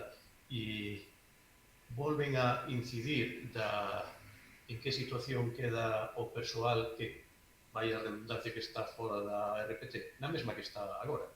Exactamente na mesma situación. Se rexen polo seu convenio colectivo, siguen sendo orzamentados no cadro de persoal do Concello, teñen unha relación laboral temporal, obviamente, en fraude de lei, pero non lle den a cabeza, saben vostedes perfectamente o que din as leis de orzamentos do ano 2017 e do ano 2018, que di claramente que los contratados, leo en castelán, que como ven na lei, los contratos de trabajo del personal laboral de las administraciones públicas en su sector público, cualquiera que sea la duración de los mismos, deberán formalizarse siguiendo las prescripciones y los términos establecidos en el Estatuto de los Trabajadores y demás normativa reguladora laboral, así como el acuerdo de las previsiones correspondientes a la Ley de Presupuestos Generales del Estado. Sigue diciendo que los órganos competentes en materia de personal en cada una de las administraciones públicas y las entidades que conforman su sector público instrumental serán responsables del cumplimiento de la citada normativa y, en especial, velarán por evitar cualquier tipo de irregularidad en la contratación laboral temporal que pueda dar lugar a la conversión de contrato temporal en indefinido no fijo. Asimismo, los órganos de personal citados no podrán atribuir la condición de indefinido no fijo a personal con un contrato de trabajo temporal ni a personal de empresas que a su vez tengan un contrato administrativo. Entonces, cita que las actuaciones e irregularidades en la presentada materia darán lugar a la exigencia de responsabilidad de los titulares de los órganos referidos en el apartado segundo, de conformidad con la normativa vigente en cada una de las administraciones públicas. É dicir, nós non podemos convertir unha relación temporal en fraude de lei en indefinida ou en fija. En fixa, ten que ser a autoridade judicial. Polo tanto, só se poden incorporar a unha nova RPT plazas estruturais ocupadas por persoal fixo ou persoal indefinido. Antes da entrada en vigor da nova normativa autonómica se podían facer RPTs ideais recollendo a todo o persoal e presupostando única e exclusivamente as plazas que estuveran ocupadas. Nestes momentos, para facer eso, teríamos que presupostar, o reitero, dúas veces as mesmas plazas, as que quedan, as que se considerasen como estruturais na RPT e estiveran vacantes, as había que dotar económicamente e habería que dotar a maiores as prazas do persoal laboral temporal. Por lo tanto, é insostible e non se pode realizar. Queda claro nos informes xurídicos que acompañan esta RPT. Por lo tanto, ese persoal sigue sendo persoal laboral deste Concello, está na mesma situación que estaba no ano 2008, no ano 2009, no ano 2010, na mesma, non mudou, tampouco naqueles tempos se fixo a ninguén indefinido ou fixo porque a legislación naquele momento tampouco o permitía. E quero indicar que no anterior pleno que se debatiu a aprobación inicial se falou de que dentro do goberno local se ian a dar pasos para ir a un proceso de estabilización, consolidación de emprego e decirlles que o poden comprobar cando estimen oportuno que xa se iniciou este procedimento, hai unha providencia de inicio para realizar este expediente de estabilización e consolidación de emprego, para ir dando pasos dentro da legislación, ese persoal que esté completamente tranquilo porque as súas prazas están garantizadas igual que o están sin aprobar a RPT. Van a seguir sendo traballadores e traballadoras desta administración e estarán sempre recollidos no cargo de persoal que está en vixencia e nos sucesivos que se aprobarán cos distintos orzamentos municipais. É un tema reiterado e recurrente o da a situación deste persoal, tranquilidade absoluta porque é a mesma que teñen a día de hoxe. Se deixamos hoxe a RPT en riba da mesa, nada vai mudar. É exactamente a mesma situación. Non cambia para nada. Por lo tanto, reiterar que é un documento que conta co 86,11% da representación da Mesa Xeral de Negociación, por lo tanto, un documento ampliamente apoiado. Nada máis que decir. Grazas. Voceira nacionalista ten a palabra. Moitas grazas, señora alcaldesa. Eu si vou ser breve. Dicir que é insostible económicamente convertir en indefinido, en fixo, a este persoal laboral, temporal, que teñan tranquilidade, que é algo totalmente incongruente. Vostede póñase na situación dunha persoa que estivo 28 anos, e sei do que falo, 28 anos, traballando neste concello como persoal laboral temporal, 28 anos, a quen nunca se lle recoñeceu a súa categoría profesional nunha nómina. E vostede dille a esas persoas que están tranquilos. E despois, a que utiliza a demagoxia nas súas palabras son eu. En serio, 28 anos como persoal laboral temporal. Non teño nada máis que dicir. Grazas. Voceiro popular ten a palabra. Grazas, señora alcaldesa. Ben, nos dicía o portavoz de goberno que obviamente aparece esa figura nova nesta aprobación final que é consecuencia dunha estimación dunha alegación. Vale, pois ben, de acordo, é consecuencia da estimación dunha alegación. Pero é un novo posto, o cual eu teño as miñas dúbidas de que non era que ter unha aprobación inicial. Pero bueno, é unha cuestión evidentemente que habría que mirar polo miúdo e con moito detalle. Entendo que se crea unha nova figura, que hai que ir a unha aprobación inicial e haber un período novo de alegacións ante esa nova figura creada. Pero bueno, sería unha cuestión como dixen, a mirar con moito detalle. Vostede mismo acaba de decir que obviamente se un traballador do Concello de Betanzos obtén esa clasificación de fixo ou indefinido, ben sea por sentencia firme ou por outra cuestión, obviamente pasa a formar parte da RPT dentro dese período dos 6 meses que tiñan para facelo. Pero hai traballadores que o millor non van denunciar ante os xulgados esta situación, co cual, se non teñen esa sentencia de fixo ou indefinición, vostede di, non pasa nada, quedan dentro do cadro personal. Moi ben, claro que quedan dentro do cadro personal, obviamente, pero non quita que ese personal sigue en fraude de lei. O cual, a que me refería eu ao inicio, ao principio, na primeira intervención. Con que seguridade garante vostede unha continuidade en fraude de lei?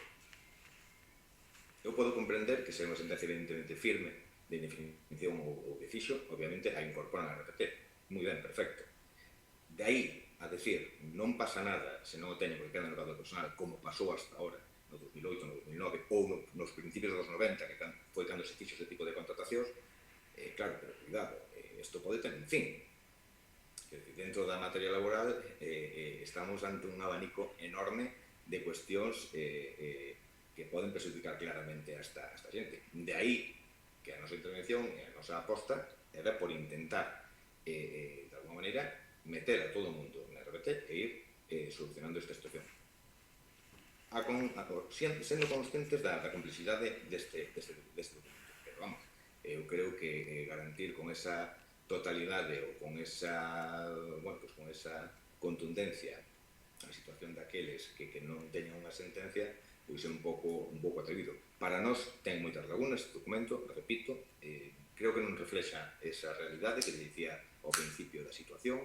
Eu creo que, obviamente, unha RPT é necesaria, nadie o vai discutir, é moi necesaria, porque así debe estar, porque así, aparte, o manifestaban os diversos secretarios que pasaron por esta administración. De feito, pois, o acordo do señor del Barrio facía unhas alusións que eran bastante contundentes, non? Cando ponía naquele informe que a situación administrativa e laboral é caótica, non? Era un caos.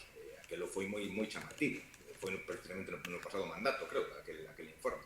Era moi chamativo, non? Entón, eu creo que non resolve esta situación. Eu creo que, bueno, se dá un paso moi pequeno e con moitas inseguridades e que non estrutura definitivamente as necesidades do Concello. Esa é a nosa percepción respecto a este documento, por lo cual o noso sentido de voto pois vai ser igual que foi na súa aprobación inicial, que será contrario. Nada máis, moitas gracias.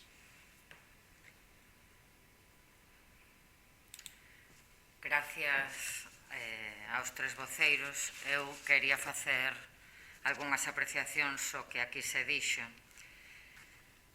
A situación do persoal do Concello de Betanzos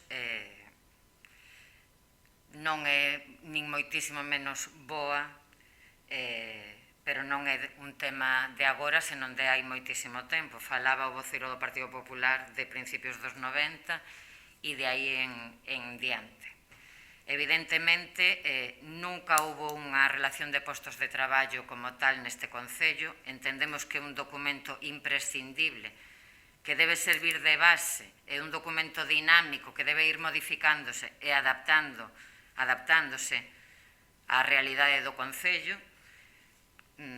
Calquera que teña coñecemento da situación do persoal do Concello sabe que non reflexa a realidade, como ben decía o voceiro popular, pero é un paso adiante moi importante en tratar de mellorar precisamente a situación do persoal do Concello. A medida que vai habendo sentencias firmes de todos os traballadores e traballadoras que así o demanden, se irán incorporando a esta relación de postos de traballo. É certo que hai algún traballador e traballadora que non vai a presentar unha demanda porque non lle interesa, por diferentes motivos, e é totalmente entendible, por a súa idade ou por diferentes circunstancias. Pero tamén é certo que esta relación de postos de traballo non empeora a situación de ninguén. Todo o persoal que queda fora dela, que é un número moi elevado de traballadores e traballadoras, a súa situación non varía en absoluto, non empeora a partir desta relación de postos de traballo.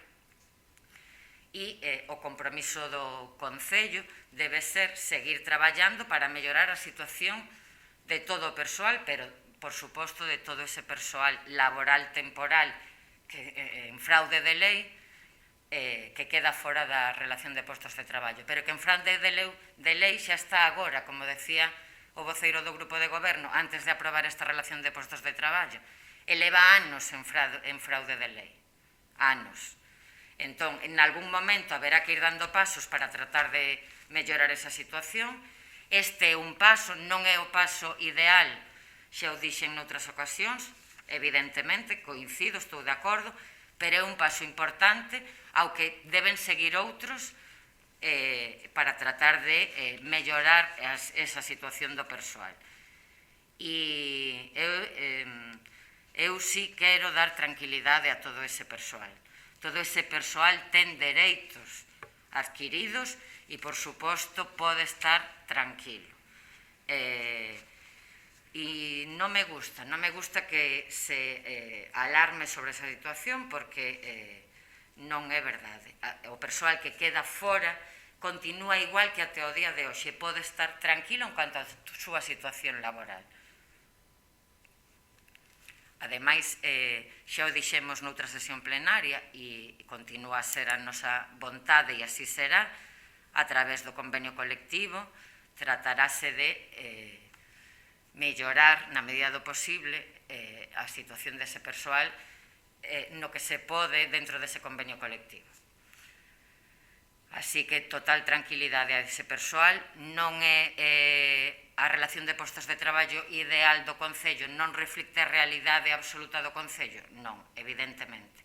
Pero é un paso moi importante, imprescindible neste Concello e ao que queremos engadir moitos máis para mellorar a situación de todos os traballadores e traballadoras do Concello, que levan nunha situación precaria moitísimos anos, non 4, nin 8, nin 12, moitos anos.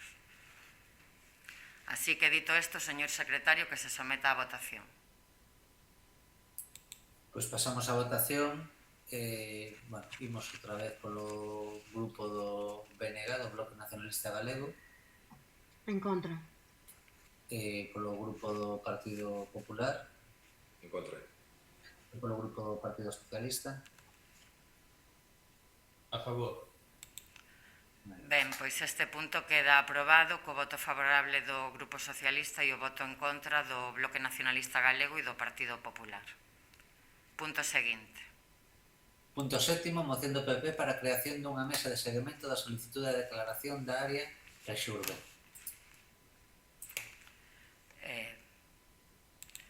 Voceiro do Partido Popular ten a palabra.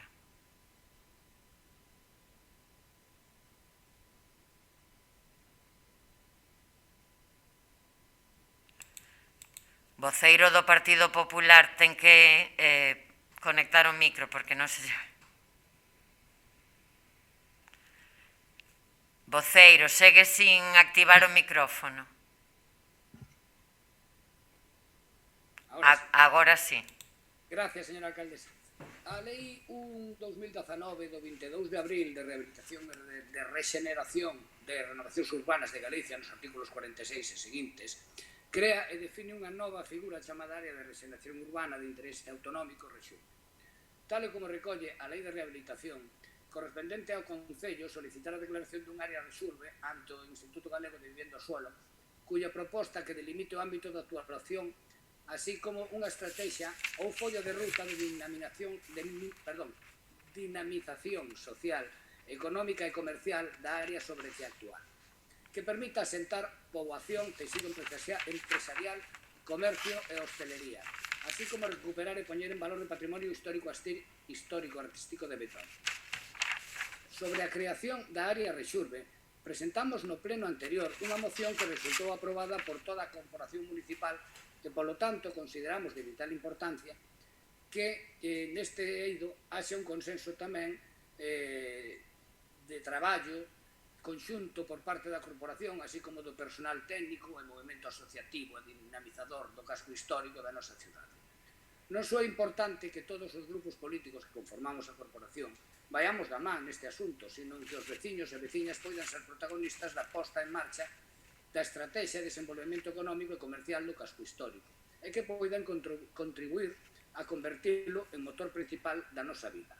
É por elo que dende o Grupo Municipal do Partido Popular solicítase en base ao Regulamento Orgánico Municipal os seguintes acordos: que se proceda a poñer en marcha de forma unha mesa de seguimento da solicitude da creación da área Rexurbe e que esta mesa de seguimento sea conformada por representantes dos grupos que conformamos esta corporación, técnicos municipais con responsabilidade na materia, Asociación de Amigos do Casco Histórico, Chescasco, ACEBE, Cofradía, Semana Santa, Asociación Lar de Ulta, Rotary, etc.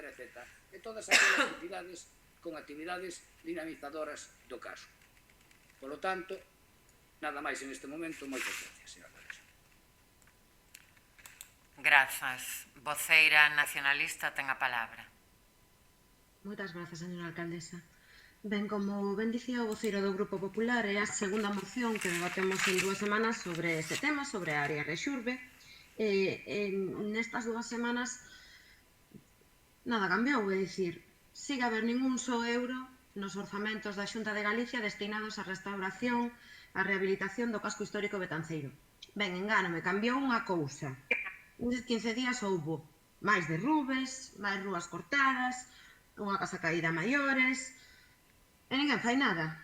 É dicir, o casco histórico betanceiro está esmorecendo, día tras día temos que lamentar máis perdas no patrimonio de todos e de todas os betanceiros, e a Xunta segue se gabando de que restauraron 8 casas no noso casco histórico.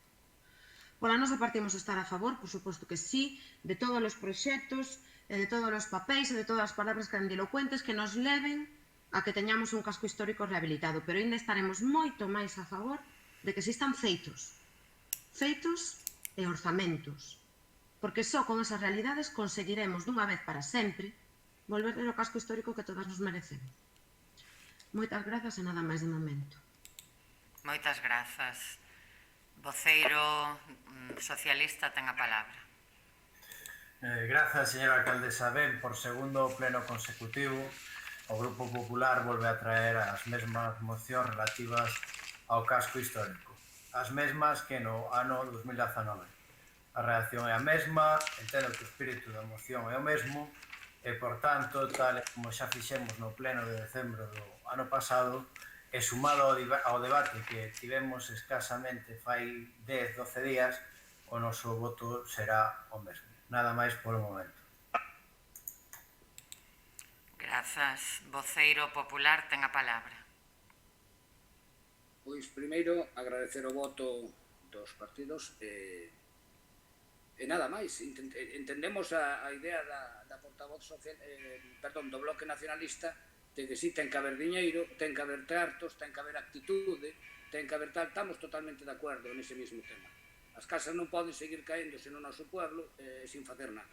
Está claro. O que tratamos agora é de que se faga unha mesa de seguimento do plan Rexurdo. Por lo menos hai algo. Hai algunhas... Antes houve 8, bueno, agora as que haxa. E intentaremos seguir para diante todo o que se poida aguantar o pueblo. Vale, nada máis. Moitas gracias, señoría. Grazas. Voceira nacionalista ten a palabra. Moitas grazas, pois simplemente reiterar o que dixen na miña intervención anterior. Agardemos que a constitución desta mesa pois se transforme dunha vez por todas en realidades. Seguimos agardando os fondos da Xunta, seguimos agardando que os fondos da área de rehabilitación integral efectivamente se invistan na rehabilitación integral do casco histórico. Lembramos que o ano pasado 80% deses fondos non foron executados, ou sexa que agardemos entre unha institución e a outra conseguir dunha vez por todas un casco histórico vivo e vivible. Grazas. Grazas. Voceiro socialista. Nada máis que engadir, señora alcaldesa. Grazas. Ben, pois entendo, señor secretario, que este punto se aproba por unanimidade de todos os grupos que así o manifestaron. Así que pasamos ao punto seguinte. O punto seguinte temos anotado o punto 8º, moción do BNG sobre o río Pelamios. Ben, voceira do BNG ten a palabra.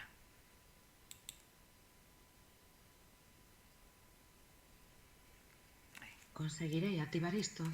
Moitas grazas, señora alcaldesa. Ben, ao longo do ano 2010 desenvolveuse nas ribeiras do río Pelamios, na zona de Caraña, un obradoiro, unha escola obradoiro financiada pola Xunta de Galicia que pretendía recuperar os muiños de Cubo, o propio Cubo, as cortadurías e en xeral as marxes do río que rega a zona de Caraña que desemboca no Mandeo. Logo dun investimento de máis de 1,5 millón de euros, deixouse esta zona sen mantemento, as actuacións desta escola obradoira xiña comezaron a esmorecer. As fixa no ano 2016, o concelleiro do BNG neste concello alertaba da falta de limpeza, da acumulación de sedimentos, a broza, que facía mesmo que o río se desbordase en algún momento. Solicitaba tamén a creación dun proxecto máis amplo alrededor de todo este conxunto tradicional, etnográfico, que finalizaría coa posta en valor dos muiños e coa explicación da súa función tanto no presente como no futuro, así como a cesión para as cooperativas para crear enerxías verdes.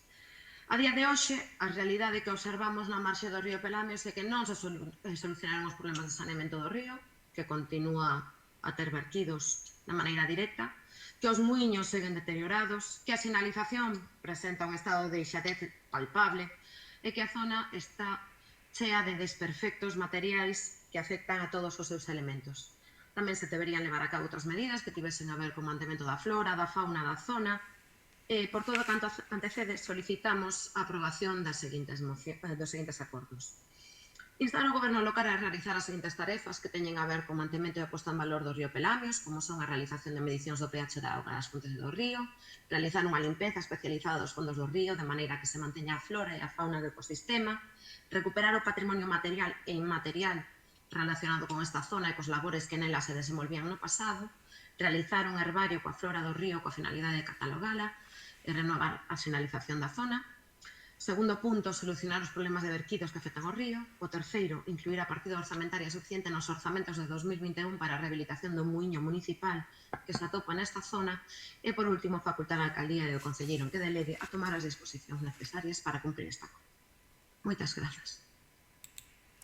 Grazas. Voceiro popular, ten a palabra. Grazas, señora alcaldesa. Ben, como ben di a voceira do bloque, no mandato 2007-2011, o Partido Popular levou a cabo a recuperación ambiental e patrimonial do río Pelamios, mediante un obradoiro de emprego da Xunta de Galicia. Creouse unha ruta de 1,8 km que serviu para a recuperación destes aspectos no ámbito de influencia do río, zona de Caraña, e a creación dunha nova ruta fluvial. Esta recuperación foi obxeto dun taller de emprego que durante o 2010 formou 70 persoas das especiales de cantería, forestal e encofrado. Durante o Goberno Popular adquiriuse un muiño coa intención de rehabilitalo e poñer un valor como símbolo dunha zona na que se concentran gran parte dos muiños de Betanzos. Nesta mesma liña, existía a intención de incrementar os puntos de luz no tramo recuperado. Logo deste esforzo, investimento de máis de 1,5 millón de euros, unha idea que podría ter un extraordinario recorrido no tempo, o Goberno entrante do PSOE incomprensiblemente deixa morrer a posta en valor da zona e abandona o investimento, quedando no lamentable estado na que se encontra actualmente. Queremos que siga sendo un proxecto de valor para Betanzos e que debería ser recuperado. Por eso, imos apoiar esta moción.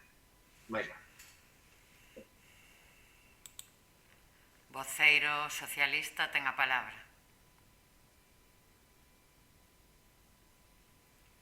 Voceiro socialista, ten que activar o micrófono, por favor. Gracias. Perdón. Gracias, señora alcaldesa. Decía que vou a ser moi... Primeiro quero manifestar que o noso voto nesta moción vai a ser favorable. E despois simplemente puntualizar que ao longo deste ano, igual que facemos noutras zonas do Concello, vanse tarefas tanto de desbroce como de na zona, tanto no camiño como no cauce do río, así como o acondicionamento do molino. Simplemente decir esto.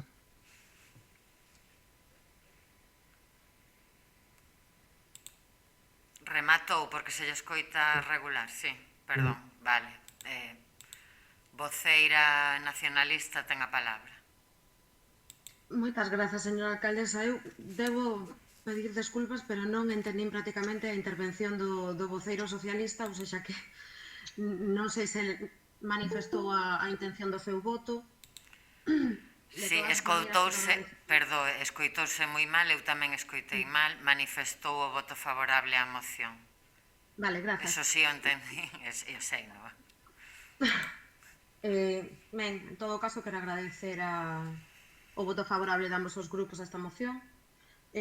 Desde o BNG consideramos que o río Pelamios e a súa zona de influencia debería ser un dos eixos que vertebrasen ese turismo verde, ese turismo máis ecolóxico, de camiñada, de sendeirismo no noso concello, que a veciñanza das tres Carañas, de Caraña de Abaixo, do Medio e de Caraña de Arriba, merece que se revalorice esta zona e que se recupere o seu patrimonio, que se explique tanto a vertente material como inmaterial desta zona, porque neses muiños, nesas cortadurías recollese parte do noso pasado e compre que o expliquemos e os conservemos de cara ao futuro. Moitas grazas. Grazas. Voceiro popular.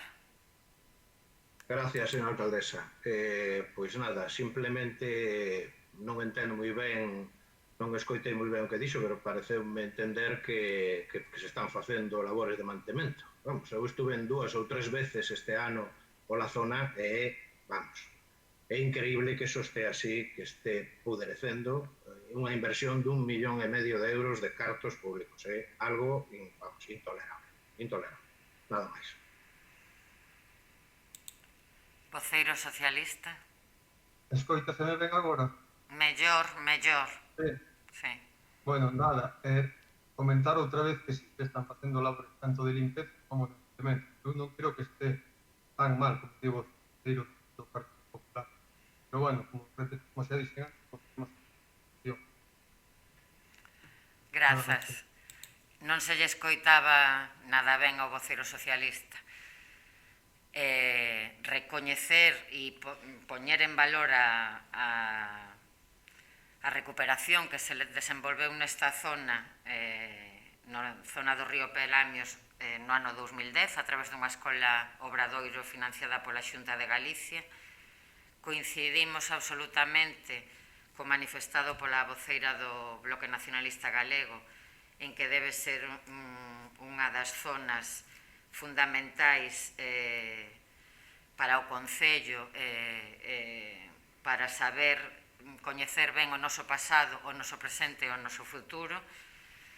Decir que si se fan labores de mantemento, todo é mellorable, evidentemente, todo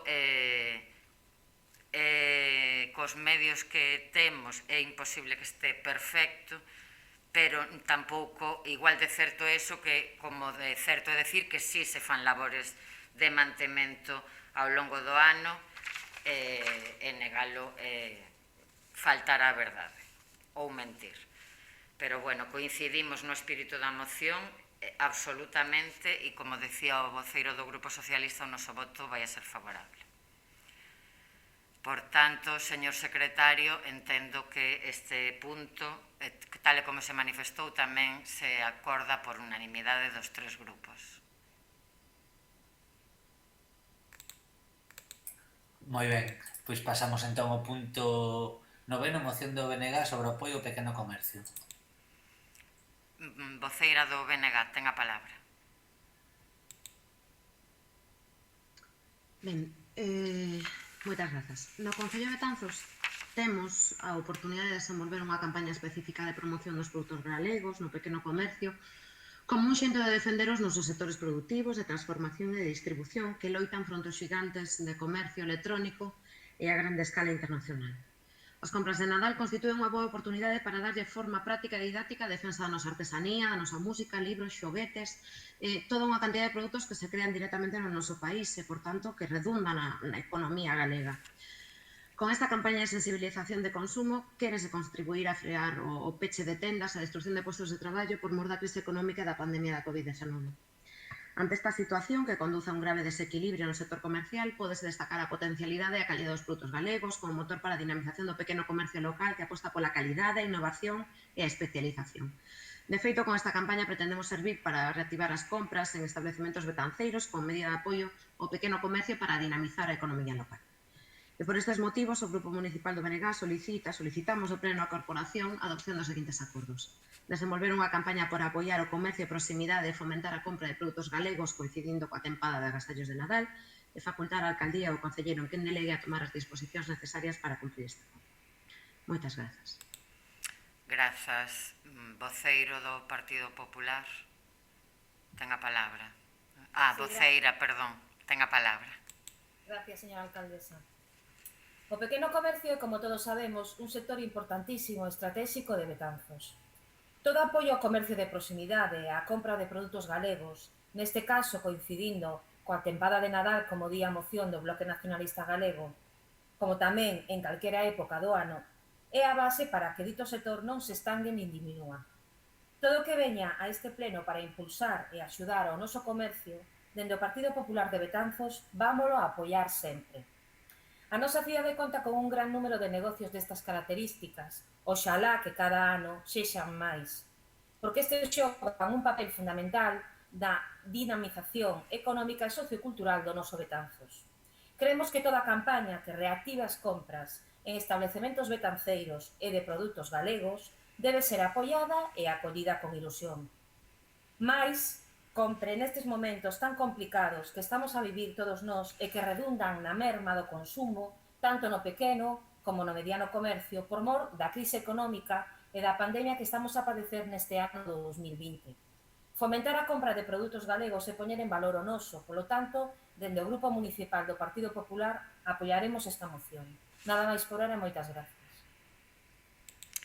Grazas. Voceira socialista ten a palabra. Gracias, señora alcaldesa. O pasado día 28 de outubro debatimos no pleno unha moción presentada tamén polo grupo do BNG sobre o comercio. Todos os grupos aquí representados estivemos de acordo en que o pequeno comercio é un pilar fundamental na economía do noso municipio e na idea de traballar en favor deste sector. Hoxe volve a traer a esta sesión plenaria unha moción sobre o comercio de proximidade. Non vou expoñer de novo os programas que xa estamos a desenvolver, como o Plan Reactiva, pero sí temos novedades dende ese día. Unha nova iniciativa que se pon en marcha por primeira vez de cara ás compras de Nadal. O pasado día 10 iniciouse a campaña Merca tan cerca, co obxectivo de impulsar as compras de Nadal no noso comercio do municipio. Tanto nestas datas como nos meses posteriores, habitualmente meses de pouco movimento comercial. Co agallo de animar os compradores a facer as compras no noso pequeno comercio, o Concello de Betanzos incentivará con 6.000 euros esta campaña e da seguinte forma. Cada 10 euros de compra dará dereito, nos establecementos adheridos, dará dereito a obter un boleto. Posteriormente farás un sorteo de tarxeta regalo ou prepago e concretamente sortearánse unha tarxeta de 300 euros, unha de 200, 5 de 100, 150 e 30 euros e as restantes de 50 euros ata completar o crédito destinado á campaña. Estas tarxetas só poderán canxearse nos establecementos betanceiros adheridos á campaña Merca tan cerca. Podes adiantar o éxito na adhesión de negocios á mesma, máis de 120 locales de todos os sectores. Durante esta época de Nadal, os produtos máis demandados por parte dos cidadáns son, por este orde, roupas, xoguetes, produtos electrónicos, libros e obxetos para o fogar. Si son produtos galegos, perfecto. Non obstante, nos axudaremos o pequeno comercio independentemente do produto que ofrezan o consumidor final. O Concello de Betanzos levanos impulsando e apostando pola promoción dos produtos galegos. A nosa singularidade fai que estes sean principalmente produtos naturais e da terra. Ao longo do ano desenvólvense distintas actividades para a promoción e recoñecemento dos mesmos, non só apoiando o comercio de proximidade, sino tamén os produtores locais, como son a mostra de viños da terra e produtos das mariñas. Concretamente, a viticultura local é unha das prioridades deste goberno. Nada máis polo momento. Moitas grazas. Grazas. Voceira nacionalista ten a palabra. Moitas grazas. En primeiro lugar, agradecer a ambos os grupos o apoio a esta moción. Desde o BNG non nos cansaremos nunca de traer iniciativas que pretendan apoiar os nosos produtores, os nosos comerciantes, os nosos hosteleiros. Eles son parte fundamental do tecido empresarial da nosa comarca e intentaremos sempre estar facendo todo o que poidamos para apoialos. Somos conscientes de que se fan cousas, agradecemoslle que nos vendan unha vez máis a campaña, se non le venderon na prensa, a mesma campaña que leva facendo a CEBE nos últimos anos, mas gustaríanos que se nos dese pasos máis alá, é dicir, pretendemos facer unha moción en positivo que sume, non que sexa motivo de controversia, é dicir, toda a axuda para o noso comercio agora é pouca, podemos axudarles facendo as rúas máis amables, que conviden a mercar na vila, non abrir o tráfico, o casco histórico como se ten feito nos últimos días, por que non apoiar os produtores locais e comarcais que ofrecen produtos galegos? Ben, é certo, vale, estupendo. Parecenos ben apoiar a todos os comerciantes, vendan produtos de onde vendan, pero por que non se pode facer unha campaña específica para apoiar o consumo de produtos galegos e de proximidade, se eses produtos son creados e elaborados pola nosa veciñanza e ao mesmo tempo postos a disposición do público pola nosa veciñanza? Ben, remato, non quería estenderme tampouco. Reitero o agradecemento polo apoio a esta moción, reitero esa ansia que tenemos sempre no BNG por apoiar o comercio e a produción local e galega na nosa vila. Moitas grazas. Grazas. Voceira do Partido Popular ten a palabra. Sí, ¿se me escucha? Sí. Sí. Gracias, señora alcaldesa. Reiterar o noso voto favorable e dicir que é un momento moi complicado para o comercio e para todos os comerciantes, pero é un momento que nos toca vivir e debemos non conformarnos e mirar o futuro con ilusión e esperanza en que o sector comercio volva a ser, por que non, o que nalgún día foi. Apoiar o produto galego, evidentemente, como dicía tamén a voceira do Partido Socialista, apoiar a todo o comercio, non só que sean produtos galegos, pero evidentemente estamos en Galicia e, polo tanto, vemos fundamental apoiar este produto galego de proximidade, sobre todo nesta comarca de Canceira, sempre apoiar o produto galego e apoiar os nosos comerciantes sempre. Por lo tanto, este tipo de moción sempre tendrán o apoio do Partido Popular. Nada máis e moitas grazas. Moitas grazas. Voceira socialista, ten a palabra. Gracias, señora alcaldesa. Bueno, ao mellor non me expliquei ben ca campaña. Esta campaña non é igual ás que xa existían. En este caso, o Concello vai inxectar unha importante cantidade de diñeiro directamente no comercio do noso municipio, a través dos clientes. Insisto e reitero o noso compromiso co comercio de proximidade, cos produtores, cos vendedores e cos clientes finais. A pandemia conseguiu que a limitación de movimentos e as necesidades de evitar longas colas provocaran que os veciños que habitualmente mercaban en grandes superficies se decanten e descubran o comercio de proximidade no seu entorno. É probablemente o único bo que podemos quitar desta terrible realidade que estamos a vivir, pero traballaremos para sacarlle o máximo rendemento. Como xa comentei, votamos a favor desta moción que nos presenta en canto a apoiar o comercio de proximidade. De feito, xo estamos facendo e nesta liña continuaremos. O gallá se merquen produtos galegos, pero nos axuda ser do produto final que ofrezcan os negocios locais. Nada máis e moitas gracias. Moitas grazas. Simplemente facer unha par de aclaracións ao que aquí se dixo. Esta campaña que por primeira vez fai o Concello é similar a outras campañas que si fixo a Asociación de Comerciantes e Empresarios, a CEBE, pero non é para nada igual, por moitos motivos. En primeiro lugar, porque está aberta a todo o comercio do Concello de Betanzos, non só o que pertence a unha asociación moi importante, moi numerosa, pero tamén a todo o tecido comercial e empresarial do Concello. En segundo lugar, porque é a primeira vez que se pon cartos públicos en circulación, ademais que se canxearán ata unhas datas acordadas con as asociacións de comerciantes ata o 28 de febreiro, dende o sorteo ata o 28 de febreiro. E, ademais, porque as tarxetas que sorteará o Concello só se poderán canxear nos comercios adheridos á campaña. É dicir, ese premio nunca poderá ser gastado, por así decir, nin fora do noso municipio, nin en outros comercios non adheridos á campaña. E iso nunca pasou en Betanzos. Nunca.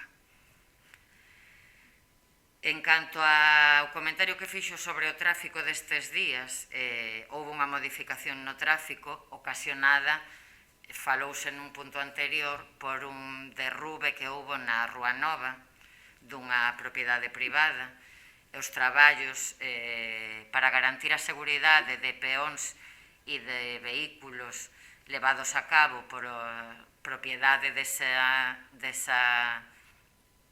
edificio conlevaron a modificar o tráfico, pero nada máis que eso, non é algo nin moito menos definitivo. Nada máis. Señor secretario, entendo que este punto tamén se aproba por unanimidade de todos os grupos. Moi ben, entendido. Pasamos entón ao punto 10º, moción do PP sobre a elaboración dun censo de maiores. Voceira ou voceiro, non sei quen vai a falar, do Partido Popular, ten a palabra. Se me escoita, me imagino, non? Sí. O envellecemento da poboación é unha das consecuencias relacionadas co incremento da esperanza de vida e co descenso das tasas de natalidade que se está a producir nos derradeiros anos nas sociedades avanzadas e tamén nos países en desenvolvemento. E o noso Concello non é unha excepción. Os cambios sociais no noso alrededor nas derradeiras décadas e o ritmo de vida actual fixeron que cada paso sea máis frecuente que haxa persoas de idade avanzada vivindo soas, ás veces sin ningún tipo de apoio. Cando isto se produce, pódese advertir que a soidade conleva un porcentaxe relevante sen un factor para convertirse nunha forma de exclusión social, para que en moitas ocasións non se contempla unha atención especial a pesar de súa gravidade. As causas de soidade das persoas maiores poden ser moi diversas: afastamento ou ausencia das familias, falecemento de persoas da súa contorna, limitación das capacidades físicas, psíquicas ou sensoriais, que impidan ou dificulten a súa mobilidade ou que lle resten confianza e seguridade para abandonar o seu fogar. É sabido que, fronte á alternativa de ingreso en residencias, os especialistas nesta materia aconsellan como moi beneficioso a permanencia das persoas maiores nos seus contornos habituais, sempre e cando non presenten uns elevados grados de dependencia e dispoñen de medios axeitados para a súa vida diaria. É por elo que acontece que en moitos casos non se dan estas condicións e, a pesar diso, existen moitas persoas que chegan a vivir soas. A súa situación actual adquire aquí unha dimensión de problema social que se pode incrementar cando se carece de arraigo no concello. Nestas condicións, o illamento e a soidade poden supoñer un menoscabo importante da calidade de vida desas persoas que se poden traducir nunha perda de autoestima ou en situacións de desamparo ao non ter ou percibir que non teñen a ninguén próximo a que acudir cando precisa. No Concello de Betanzos, segundo os datos que se recollen do 2019, a falta de actualización de 2020, existen 3.131 persoas maiores de 65 anos. É dicir, máis do 24% da población total, e delas 1.687 contan con 75 anos ou máis anos, máis dun 13% da población total do Concello. Non cabe dúbida de que son cifras importantes e que veñen medrando de forma excepcional nos derradeiros anos, xe que hai unha década as persoas maiores de 65 ou máis anos se levaban a 2.793. Ademais, en as derradeiras cifras sobre fogares de fai 8 anos, podemos observar que no noso Concello existen en torno a 1.150 viviendas nas que solamente reside unha soa persona, e onde a estimación é de que máis dun 25% reside unha persona de 65 ou máis anos. Dentro do Concello, e para poder diagnosticar, previr e activar calquera medida de apoio, como a axuda no fogar, entre outras posibles ferramentas, sería proactivo por parte desta administración dirixirse este tipo de persoas para apoiarlas en coñecemento dos posibles recursos que poden estar a súa disposición para mellorar a súa calidade de vida e evitar situacións de risco, como as que, por desgraza, ocurren na actual sociedade e onde a soidade ten actuados como desencadenamento de fatais consecuencias engandindo, ademais, o actual contexto de pandemia, no que nos atopamos desde marzo deste ano. É por elo que a nosa proposta pasaría por elaborar un censo detallado de persoas maiores que vivan soas, no que se recolla todas aquelas circunstancias que sexen de interese para ter un coñecemento o máis axustado posible das situacións, dos problemas e das posibles solucións para manter un axeitado nivel de saúde e de calidade de vida dese seguimento desa población. Obviamente, os datos de carácter personal que se poden obter deberán contar coa autorización das persoas interesadas e ser, por suposto, tratados con estricto cumprimento da normativa de protección de datos e ser empregados exclusivamente coa finalidade de servicio público que fundamenta esta iniciativa. Por todo, e tendo en conta os postos con anterioridade desde o Grupo Partido Popular, sometemos para a aprobación do Pleno da Corporación Municipal os seguintes acordos. 1.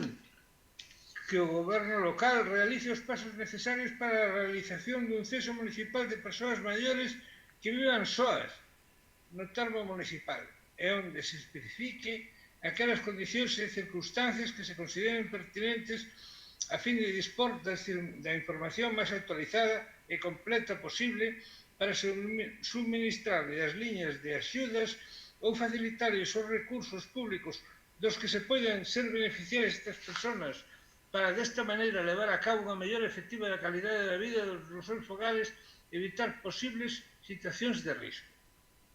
2. Que unha vez realizado este censo, se convoca unha mesa por parte da alcaldía aos diferentes portavoces e técnicos correspondentes na materia, e desta maneira poder analizar polo miúdo os datos para poder determinar que accións se poden levar a cabo. 3. Que o alcalde ou concelleiro, no que delegue, leve a cabo os trámites necesarios para dar complemento a estes acordos. Esta é a nosa moción. Moitas grazas. Voceira nacionalista ten a palabra. Moitas grazas, señora alcaldesa. Ben, estamos completamente de acordo co fondo desta moción. É dicir, o avellentamento e a soidade dos nosos maiores é un problema crecente.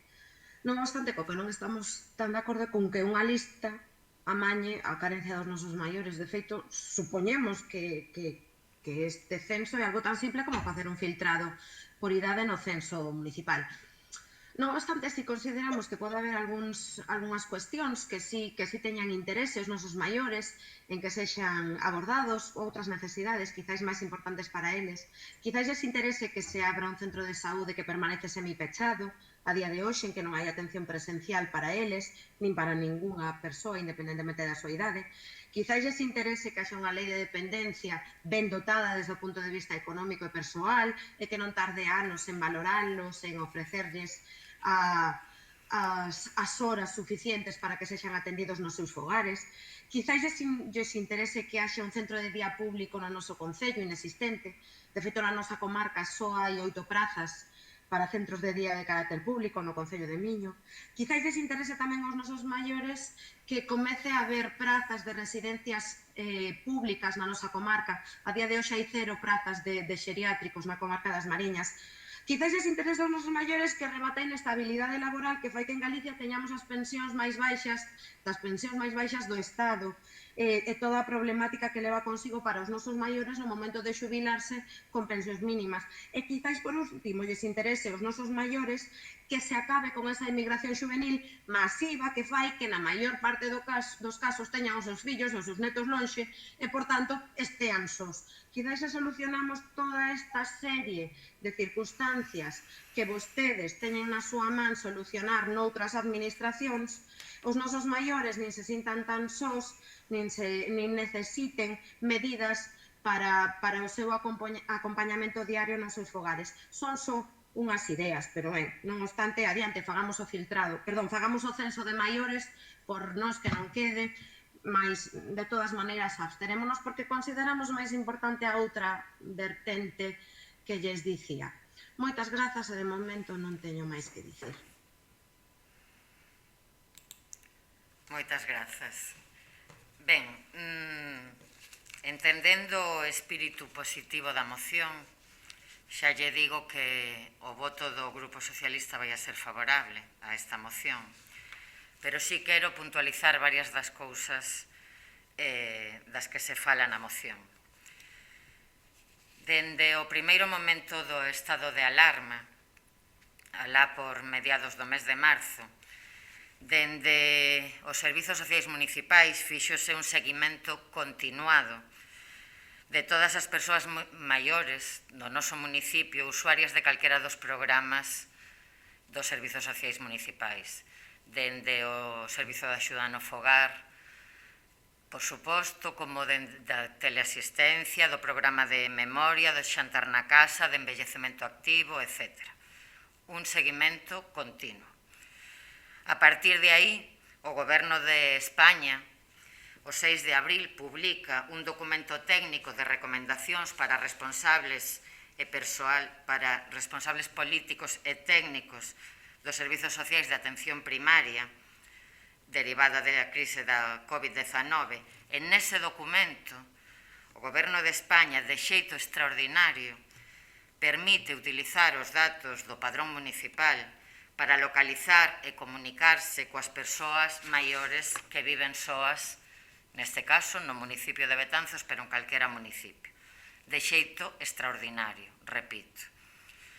A partir dese momento e atendendo a ese documento que publica o Goberno de España, o persoal dos servicios sociais utiliza de xeito excepcional o padrón para localizar a todas as persoas do noso concello que viven soas maiores de 70 anos. Comunicouse con todas e todos a través do telefónicamente, evidentemente, porque non era posible de outro xeito nun primeiro momento.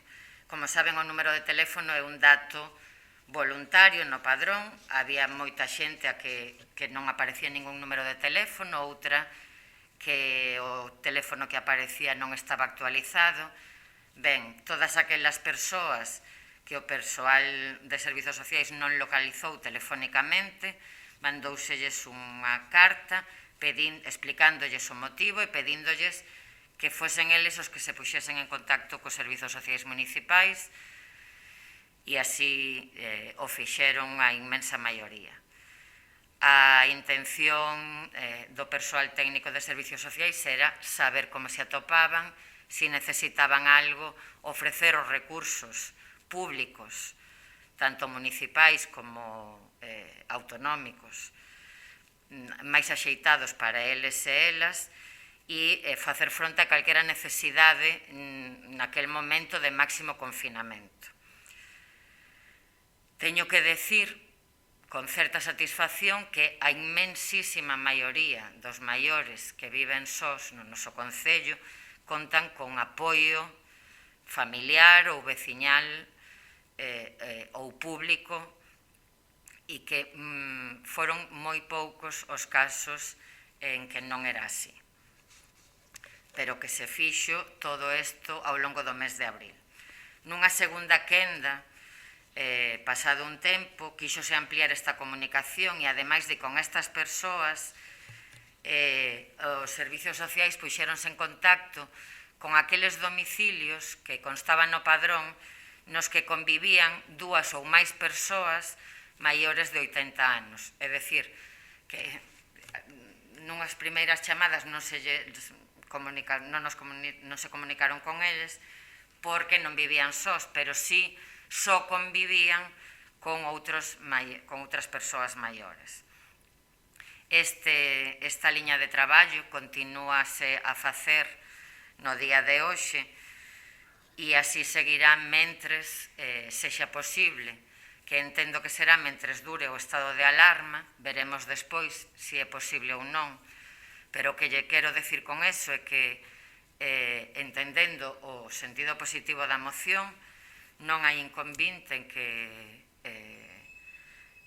crear ou convocar esa mesa na que estemos os voceiros e voceiras e persoal técnico de servizos sociais que nos elaboren un informe sobre a situación xeral destas persoas no noso municipio, e entendo, este censo existe, teñen o personal técnico, por suposto, entendo que a partir de que finalice o estado de alarma isto non será posible.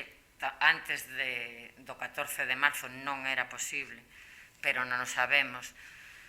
Pero, bueno, entendendo o espírito positivo da moción, a situación extraordinaria que estamos a vivir, o noso voto vai a ser favorable e convocarase esa mesa cos voceiros e voceiras e o persoal de servizos sociais pois o antes posible, pasadas estas datas de Nadal. Moi ben. Voceiro popular ten a palabra. Pois mira, agradezo moito a sensibilidade neste caso da alcaldesa e personalizo nela, porque nos consta a todos, porque Betanzos é un pobo pequeno, todos sabemos a nosa vida, a nosa historia, a nosa evolución.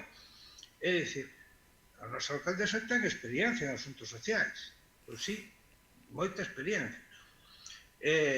Agradezo a súa sensibilidade neste aspecto.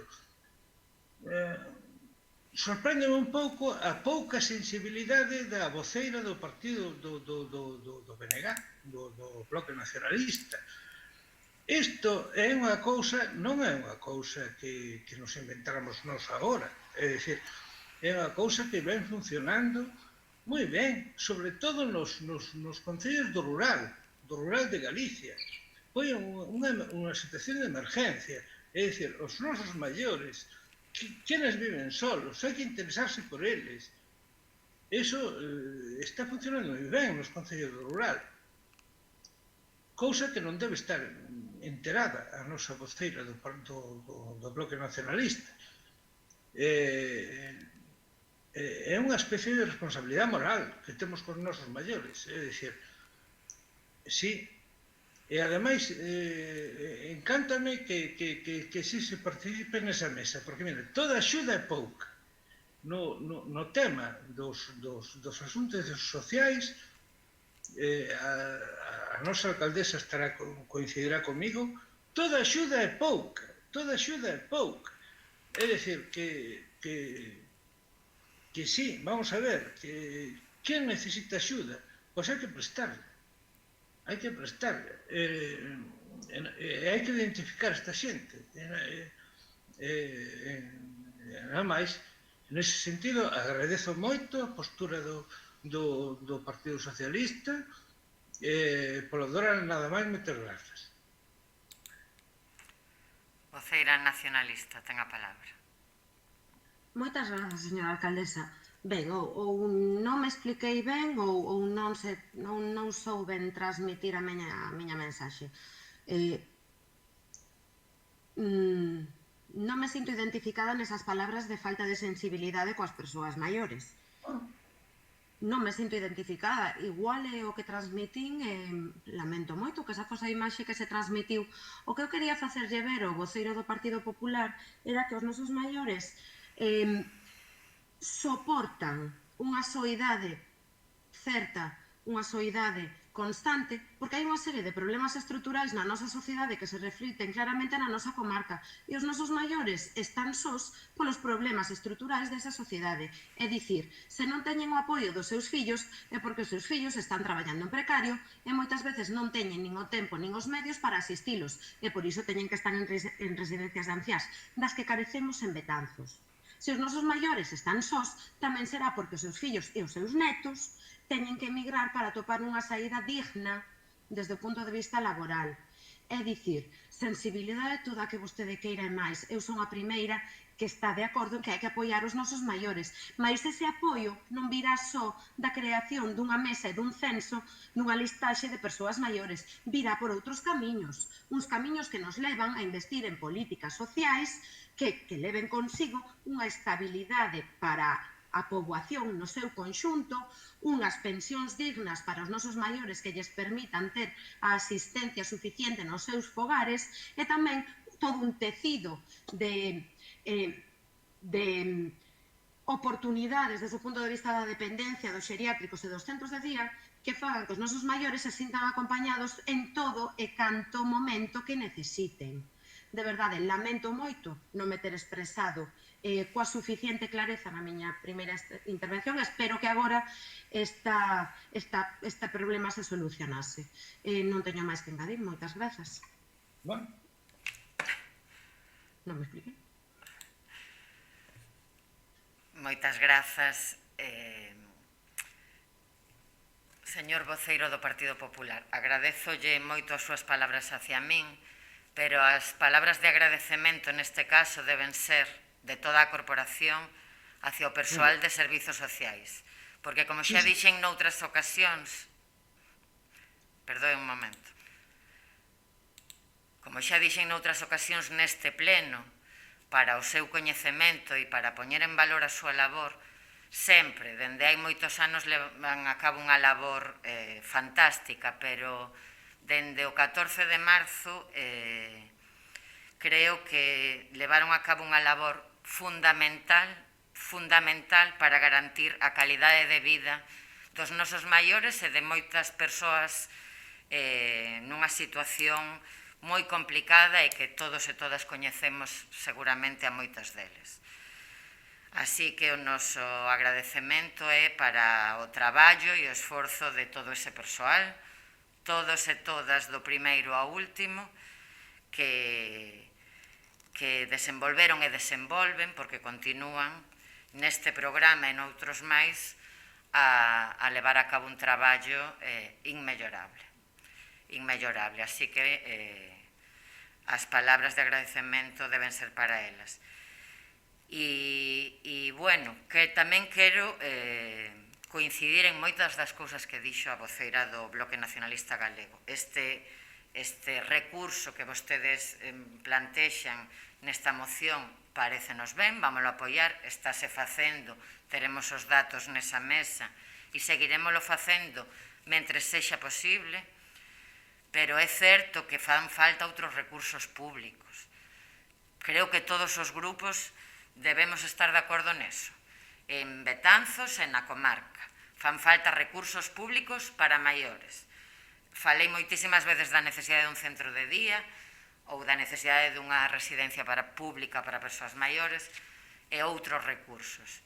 Unha cousa non impide a outra. Este é un programa bo no sentido de que dende o Concello damos un servicio aos nosos maiores que neste momento, no momento de máximo confinamento, foi imprescindible, pero eso non quita que si é certo que temos que potenciar e exixir recursos públicos para maiores, para que esa situación, a deles, esa soidade da que se fala e que é certa, mellore. Por tanto, tamén o meu estou absolutamente de acordo, quero decir, con moitas das afirmacións da voceira nacionalista. Pero ben, volvendo á moción, entendo que todos os grupos estamos de acordo, así o manifestamos, e que, por tanto, este punto tamén queda aprobado por unanimidade, señor secretario. Pasamos ao punto seguinte. O punto seguinte é o punto número 11, rogos e preguntas.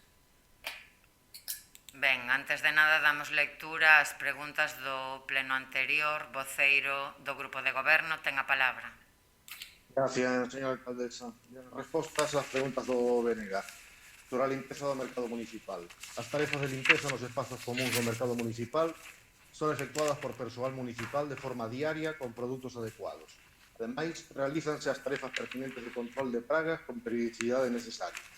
Esta instalación está dentro das prioridades do goberno local e así xa se fixeron e seguiránse a facer diversas actuacións. Respecto ás zonas verdes do Parque de Pablo Iglesias e o Pasatempo, a limpeza no Parque de Pablo Iglesias é realizado polo persoal de limpieza viaria do Concello e a limpeza do Parque do Pasatempo polo operario municipal que está toda a xornada laboral neste recinto. A maiores, o mantemento das zonas verdes en ambos recintos é levada a cabo por unha empresa e as desretizacións realízanse de forma periódica. Sobre o pintado de mariolas ou xogos xeométricos, o goberno local realizou este tipo de pintados nas instalacións do CEIP Vales Villamarín. Sobre a poda, a percepción de que a poda que se fai se realiza de forma errada é unha apreciación do seu grupo e que os técnicos consultados non comparten.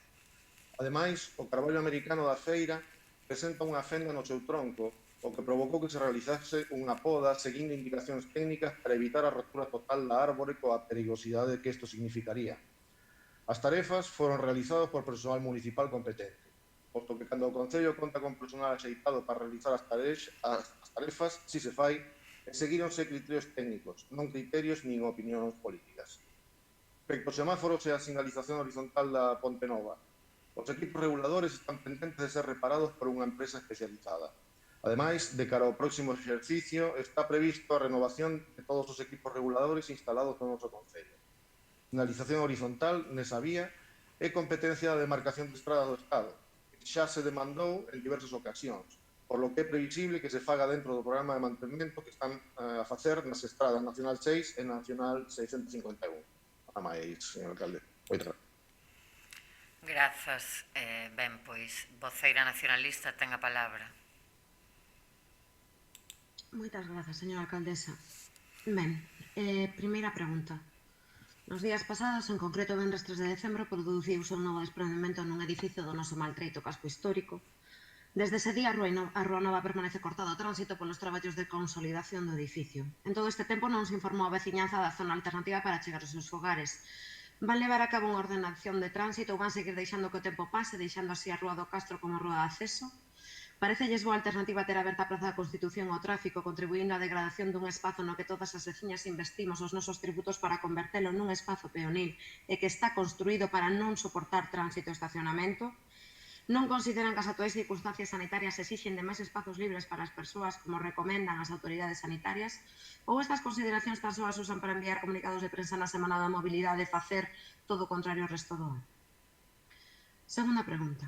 O venres pasado iniciaronse uns traballos nas inmediacións das fontes das 4 estacións que pertence ao Victo Pasatempo. Este entorno, convén lembrar, está suxeito a restriccións polas cautelas arqueolóxicas que a declaración de Vic contén para a garantía, entre outros, do estanque dos Papas, sepultado precisamente nesa zona. Mais están a se desenvolver traballos cunha excavadora, remoción de terras e apertura de zanxas prácticamente a carón do vaso da fonte. Que son exactamente eses traballos? Teñen todas as garantías arqueolóxicas e patrimoniais? Hai unha autorización de patrimonio para leválo adiante? En que consisten e canto durarán? Actuouse con estes criterios no vello pé do muro do Pasatempo que hai entre a piscina e o polideportivo, que é tamén parte do Vic, cando o parchearon con formigón? Pedimos copia das autorizacións de patrimonio para estes traballos, por favor. Terceira, o curso escolar comezou o pasado de setembro nas etapas de infantil e primaria e o 23 de setembro na educación secundaria. A punto de rematar a primeira avaliación do mencionado curso escolar, seguen vostedes en convocar as axudas para a adquisición de material escolar. Até cando van retrasar esta convocatoria? Van facer agardar as familias nun ano tan complicado económicamente como este? Cuarta, a punto de comenzar o ano 2021 non temos coñecemento da presentación dos orzamentos deste Concello para o próximo ano.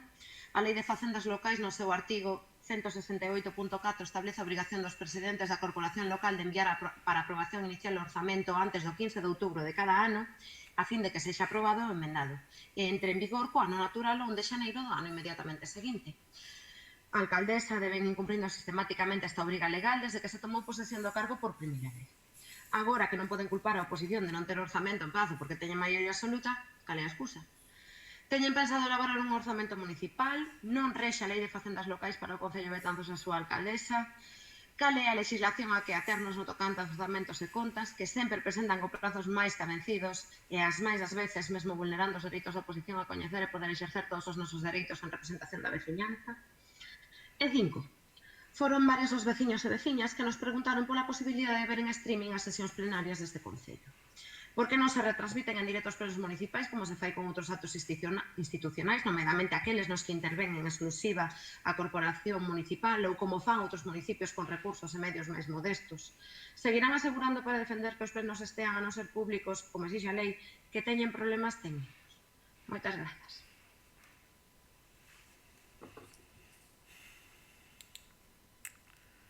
Voceiro do Partido Popular ten a palabra. Gracias, señora alcaldesa. Trasladaremos, igual que na sesión anterior, vía mail os de preguntas. Gracias. Ben, moitas grazas. Pois, sen máis puntos que tratar, pero antes de levantar a sesión, quero desexarlles a todas e a todos os membros da corporación e aos veciños e veciñas de Betanzos, por suposto, pois unhas boas festas o mellores posibles dada a situación e cumplindo con responsabilidade todas as medidas para garantir a nosa seguridade e a de todo o noso entorno e que o ano que ven sexa próspero para todas e todos e moito mellor en canto á saúde, á situación social e económica que este 2020. Boa noite e se levanta a sesión.